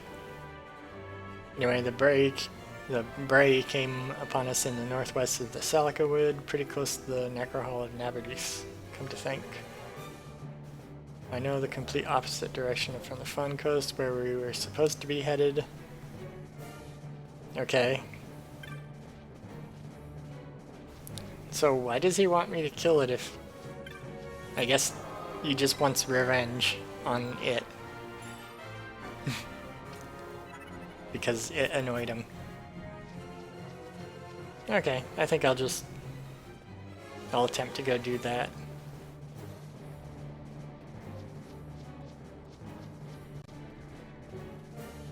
I won't do this float weed thing.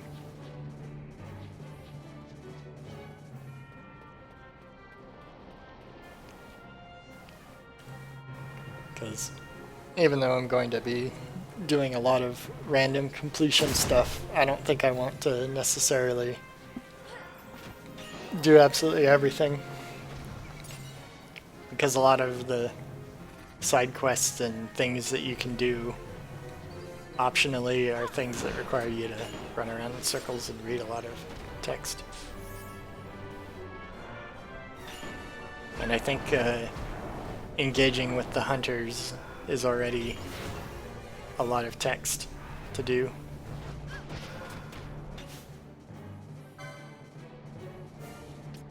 Fire elemental. And it's not one-shotting my characters, so that's good. Oh wait. I can't fight the fire elemental with my current gear.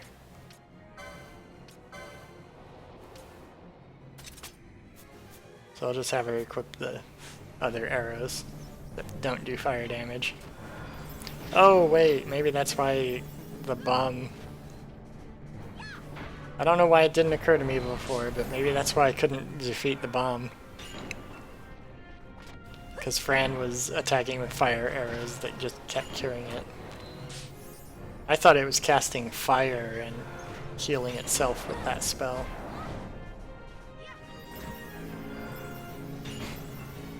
I guess maybe I just need to...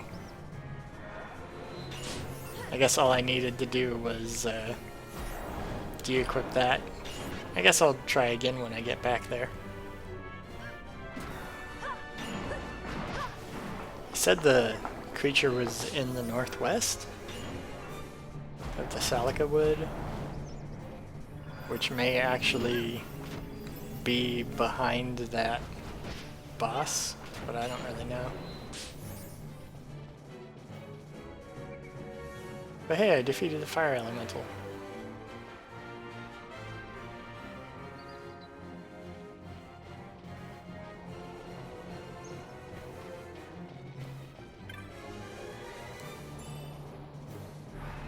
Yeah, I got diamond armor. I don't know what that's doing out, just abandoned in the wilderness. It must not be armor made out of diamonds. Because that seems like it'd be not only... That seems like it's too valuable to just find out in the wilderness. It also seems like it'd be hidden endgame armor and not like a random loot drop in the midpoint of the game. Or a random treasure to find on the ground in the midpoint of the game. Because I think that's what this area is. I think it's around the midpoint.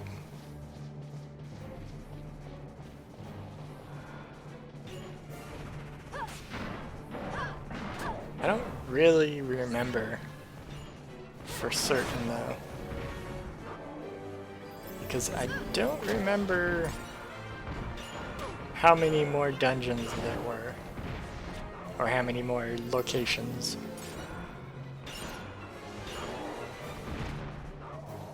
But I think this is the midpoint area. Or around the midpoint area of the game.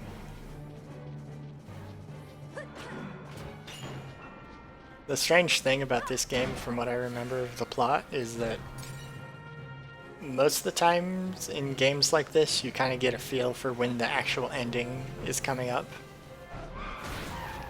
But this is one of the games where the ending just, I think it feels almost like the game's plot could have kept going beyond the point where the game actually ended. Which, if what I was told about this game earlier is true, and it actually was originally designed as an MMO, then I guess it makes sense that the ending would feel that way. Because the whole point of an MMO is that the whole point of the MMO is to provide 6 months-ish worth of content where you can just come back and keep exploring and find new stuff.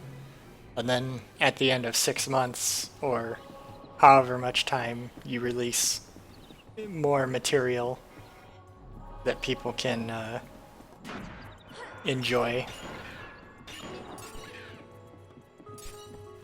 so that you can have a continuous sort of community of people playing it. So if the ending of the game is something along the lines of, oh, well, everybody is, if the ending of the game is like, it could have just kept going, then, you know, that allows them to put expansion material in where the plot actually does keep going. But, you know, that's the impression that I got the first time that I played through this game. Who knows if I'd get the same impression now. I mean, I also remember the first time I played this game, my impression was that the plot didn't make any sense. But I think now I'm sort of getting the impression that, no, the plot does make sense. It's just there are some aspects of it that are either confusing or not directly addressed. Like the fact that they see ghosts sometimes, and sometimes they talk about the ghosts, but they don't really linger on it. Because you'd think that a ghost would be something that you'd linger on. Like, I don't know, if I walked into a place of work and your boss is like telling you something, like, this is what you should be working on today, and then there's like a ghost just standing next to your boss, and then your boss says, oh, don't worry, I'll, you know, like turns to the ghost and says, oh, don't worry, I'll have them do that later. But like, you don't mention it, and the like coworkers that were in the room that also would have seen that potentially, like, they don't say anything about it, and you don't mention it to them at all. Like, you know, that would be strange. And this game has stuff like that happening. You know, with characters that interact, and they don't like ruminate over it at all. They just sort of like, well, that's a thing that just happened. No commentary. You know, there's aspects like that in this game that make it a little confusing. But it's not like, you know, the plot is indecipherable. It's just, you know, gotta go collect magic stones to free our kingdom and reclaim the empire or whatever. But yeah. So yeah, the first time I played this game, I think I thought the plot was a lot more confusing than I'm thinking that it is this time.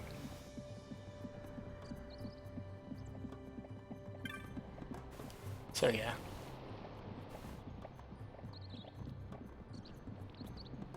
Anyway, I guess I'll try to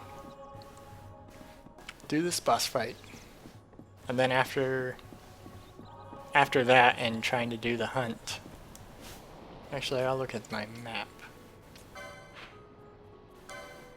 Said it was in the northwest part of the Salica Wood. Okay, yeah, so I think it is behind this.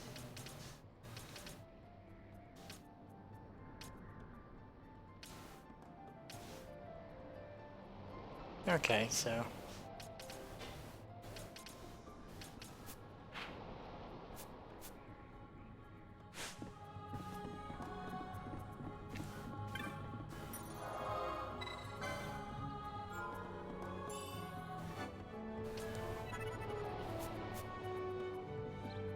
Let's see, what do you say, guy? Yeah. He doesn't want to go there. So yeah, that's... They don't want to go to the place they need to be.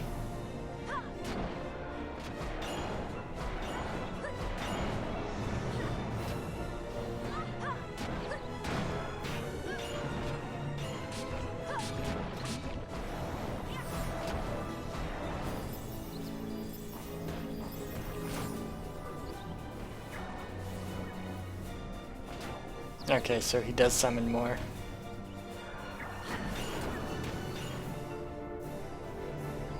At least he's not healing constantly.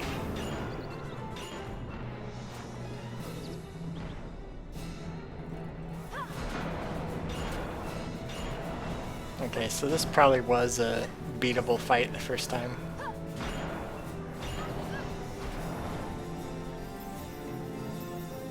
I just didn't, Oh, there's a treasure here.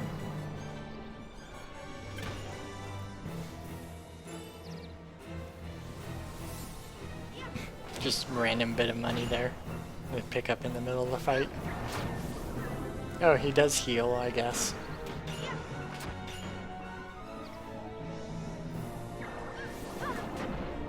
I don't know if he healed only because I ran away for a little bit or what.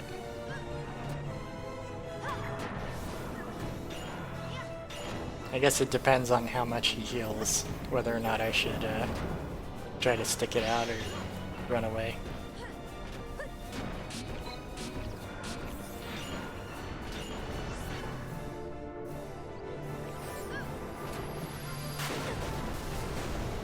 Mass destruct.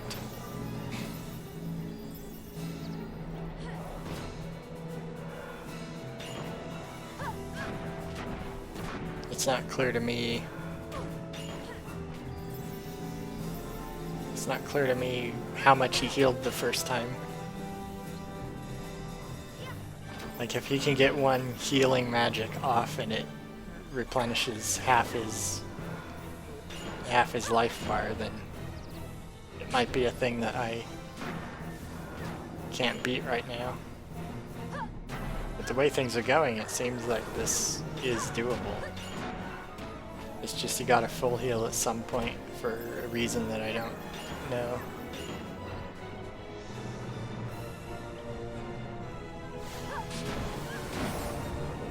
Okay, he has a full heal ability that I guess when he's low on health he'll just run away and then use it.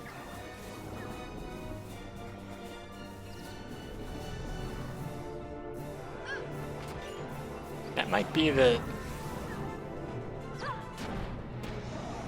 It might be that he uses it when he's below a certain amount of life, maybe. So that just gives you a countdown timer. That you have to beat him before the countdown timer runs out.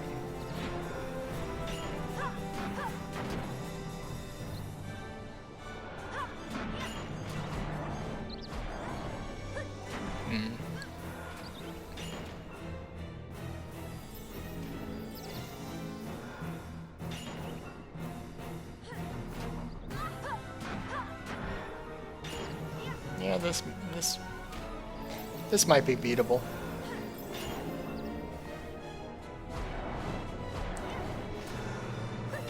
Like when he runs away and starts summoning help. Maybe I just need to keep chasing him and attacking him.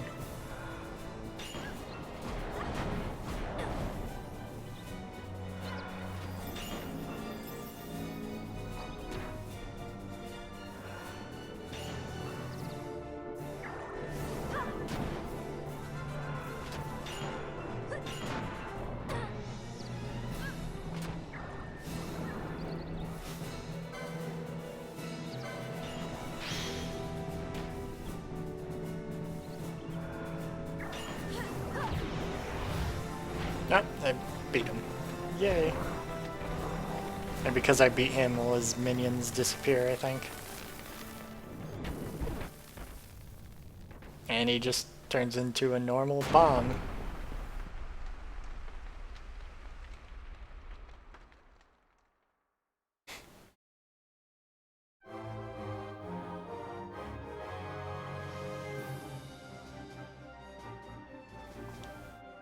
And they all just stand around showing off to nobody again. I guess there's a Moogle that's right on the other end of the bridge, just walking back and forth. So maybe they're standing around like that for the Moogle's sake.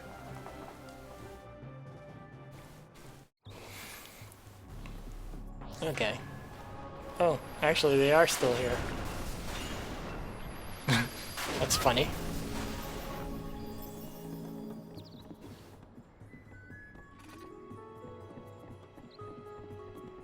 And yeah. And the way forward is cleared because the bomb blew up. Not the sort of thing I would think would happen, but I guess it did that time.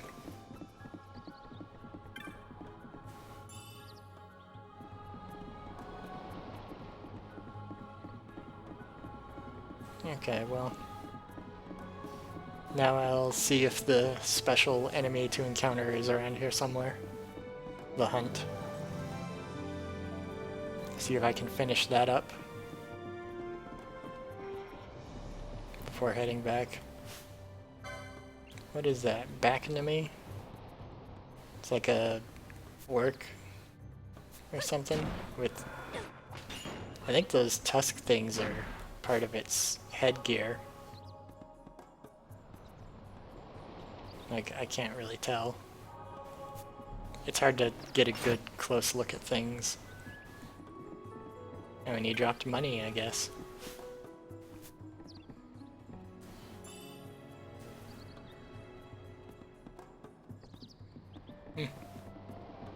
Okay.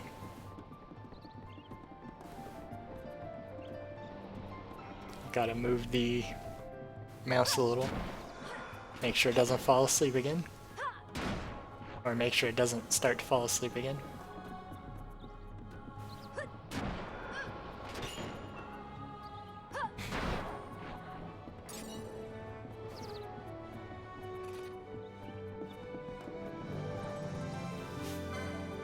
Alright, it's one of those birds.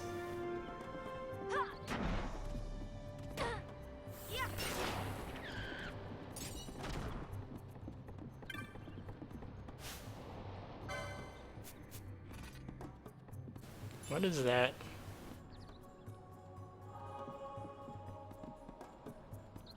What are those flowers just hanging upside down? Are they like... Are they supposed to be hanging from vines, or are they just... I guess there's like something that looks like it could be a vine of some kind that's hanging down. It has a bunch of flowers that look like they have no weight, that are hanging down from leaves that are branching off from that vine. Very strange looking. I wonder if that's the thing. Antares. No, the other thing was called a brag. Or bray, or whatever. So it was not that. Although I do like that weird praying mantis insect thing. Kind of looks a little out of place compared to everything else.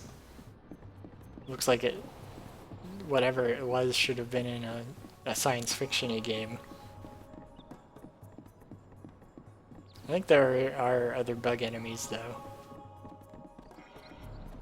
that are around. Yeah, look at that. Looks like a praying mantis thing. Confusing.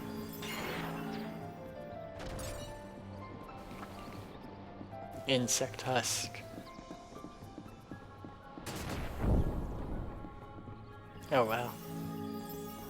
That dealt a lot of damage. and made everybody have the sap status effect. Okay, that's the other area. That was the Necro Hall of Nabudis, which is like the ruined, bombed-out shell of a city. It was the city that the game starts with showing the destruction of. Which, you know, happened 2 years ago in the game's timeline. But 2 years was enough time for it to become a completely abandoned, forbidden place that that nobody visits, and that's cursed with undead. Because, you know, you leave a place for 2 years and that's enough time for it to be completely overrun with powerful monsters and zombies and stuff.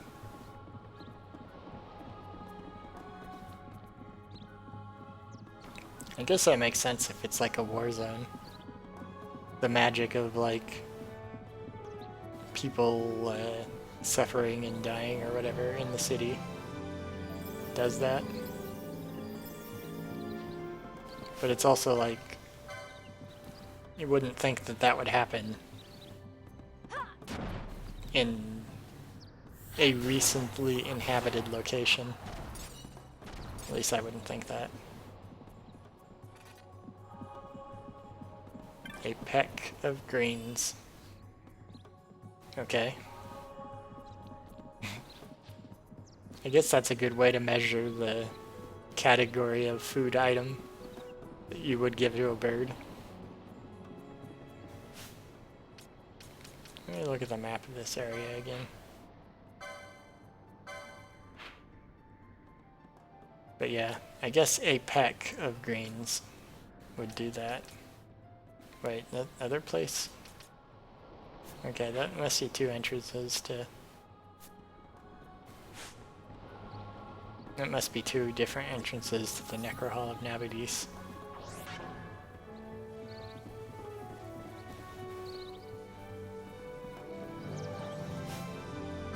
Oh wow.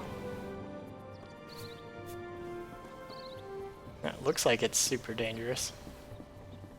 I wonder if it is though.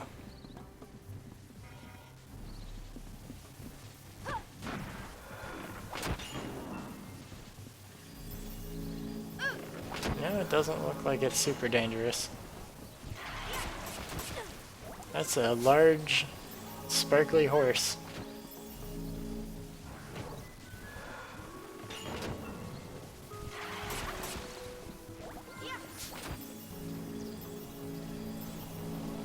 Poisoned.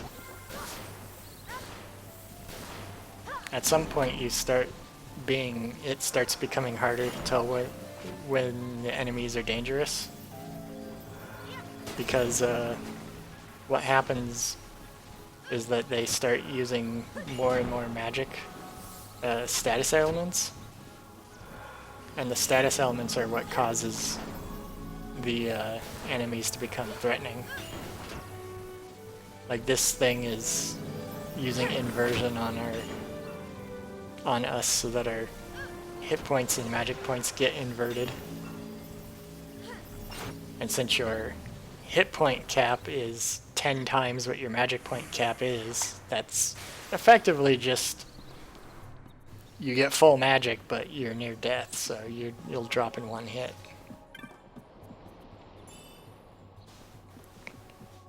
So, you know, when enemies start behaving like that, it gets to a point where they don't have to do numerically a whole lot of damage. They just have to have that effect trigger off at the same time that they just have to have an effect like that trigger off at the same time another enemy attacks you, and then they end up dropping you. Or do things like cast disable on your group when you don't have something set up to cure disabling. Or get rid of the disable status effect. Or sometimes cast things like disable, stop, and confuse. So you either have to use you have to use either 3 turns to get rid of each of those status effects, or use a remedy, which is a more expensive status effect curing item than normal. So you only want to use that later on in the game when you have more money. Or just, you know, waste the multiple turns to fix the problem. Which, they're both good. They're both options that you can use, but yeah. Hey, what do you say now, Overseer?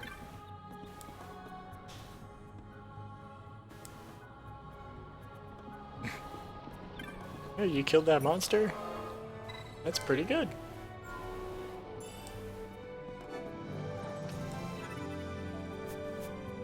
Well, I'll go turn in this. I'll go turn in this particular mission.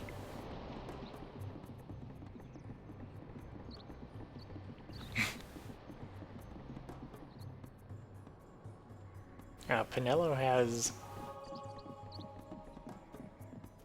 Pinello's hit points are pretty far behind everyone else.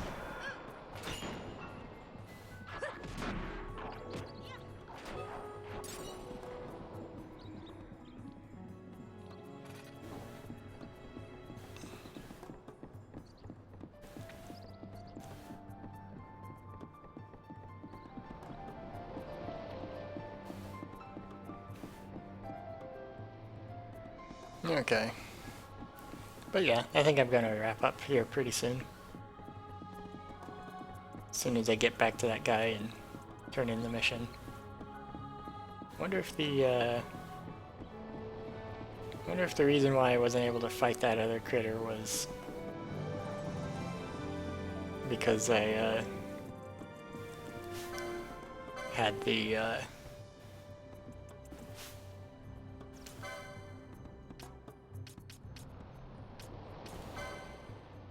maybe I need to kill them with dark magic. I'll try that just in case. Oh no, I guess it was...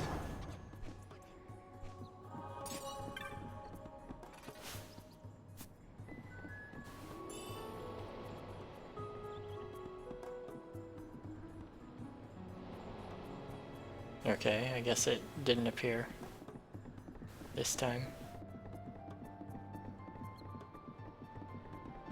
Okay, maybe it appears randomly, and I just lucked out that it appeared that time. Oh well. I'm thinking maybe that the reason why I had trouble with that critter the last time was also because it healed with fire damage.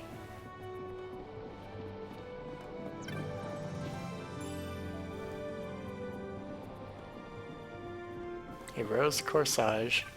I guess if there's anywhere to find a rose corsage, it would be out in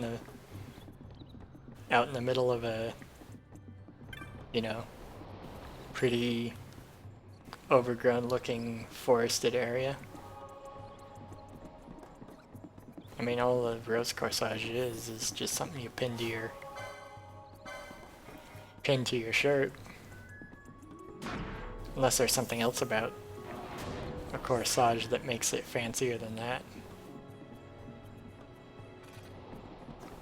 I don't think there is though. I think it's just something you pin to your whatever you're wearing.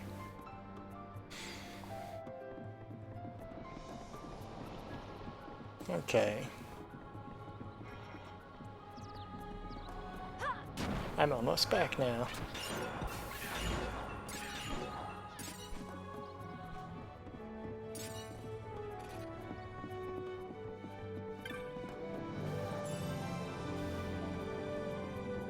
I might as well keep grabbing those.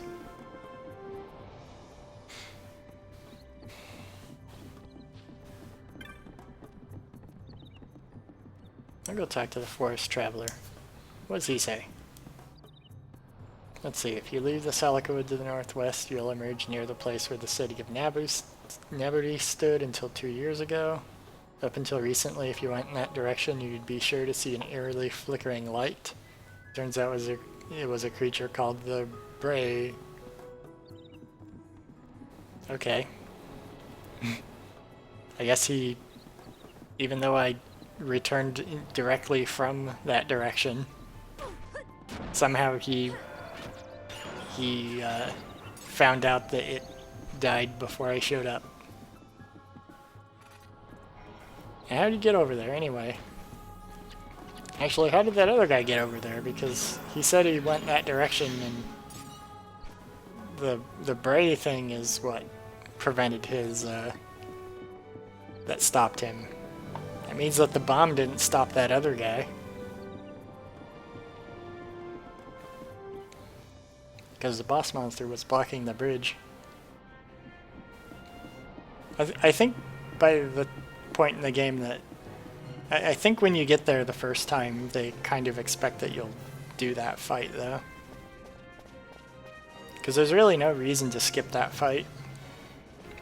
Other than there's no real reason to go that direction, because it doesn't advance the plot at all to go that direction. Like, you do eventually go to that place, but I think you go there as part of the story at one point, but I don't actually remember why you go there. But for now, at least, you know, you don't actually go to the Necro Hall of Nabudis until later.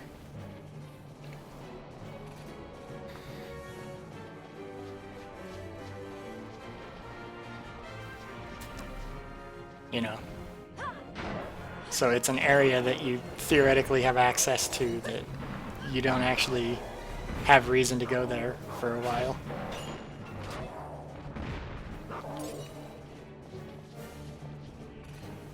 If I recall correctly, though, I think if you go there before you're ready in the story, the monsters are all way too tough for you to fight.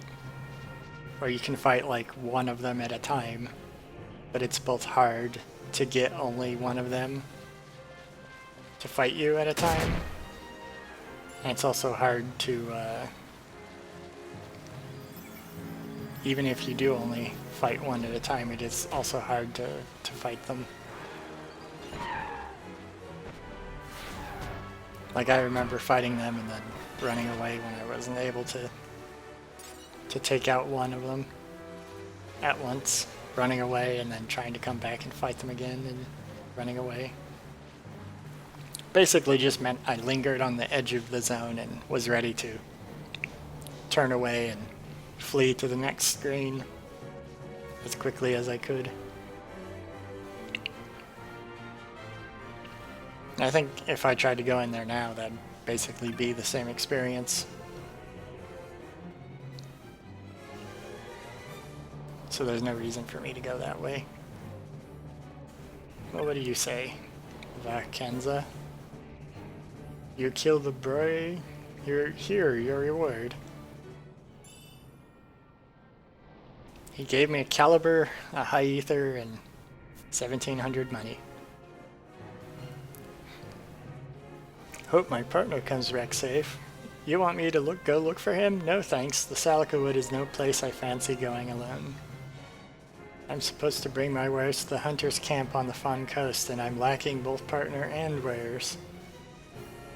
That makes sense.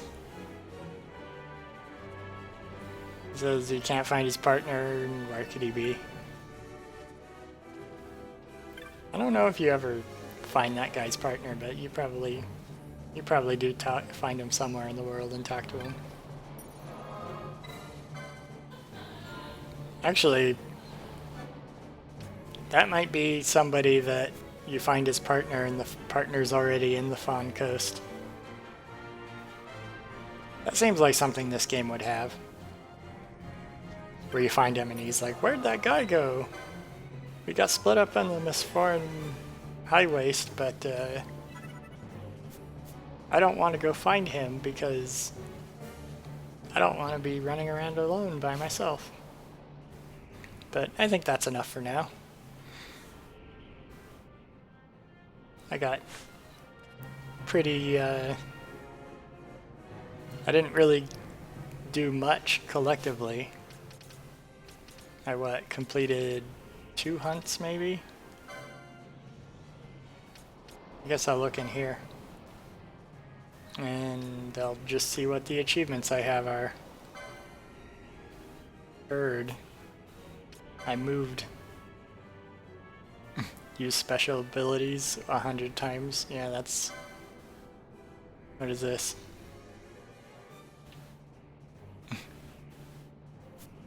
That's kind of a strange achievement to have. What is he doing? Sniffing a rose? And that's the guy that's dead in the story. That's Van's dead brother. Seems strange to have him as an achievement and he's just lying on a couch. What is this one? Steal over 50 times? Yeah, that happens pretty quickly if you have the thing. Have a certain amount of money. Defeat 500 foes.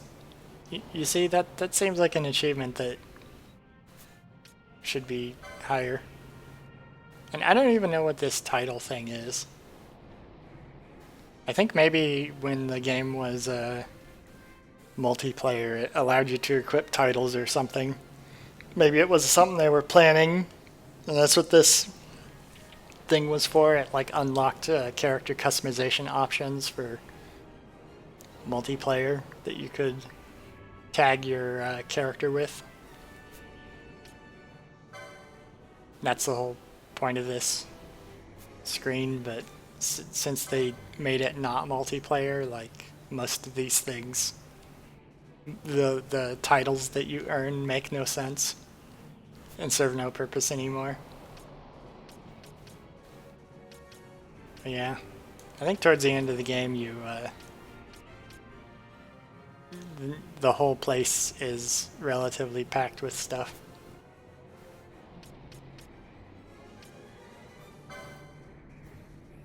But yeah.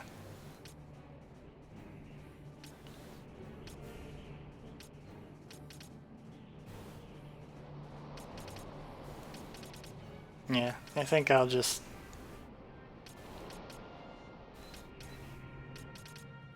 probably continue to just... Maybe next time I'll probably just do more of these hunts. Because there's enough of these side quest things that I could probably do them. Oh yeah, and then there's this one that I tried to do, but then it ended up being too difficult. It'd probably be super easy now. So I think I think next time I probably will continue to do that. Just complete some of these, more of these hunts. Anyway, I think I'll head out for now, and I will be back later to resume this. And have a good rest of your night, or morning, or wherever it is, what you are, or whatever, yeah, whatever it is where you are, rather. But yeah, goodbye for now.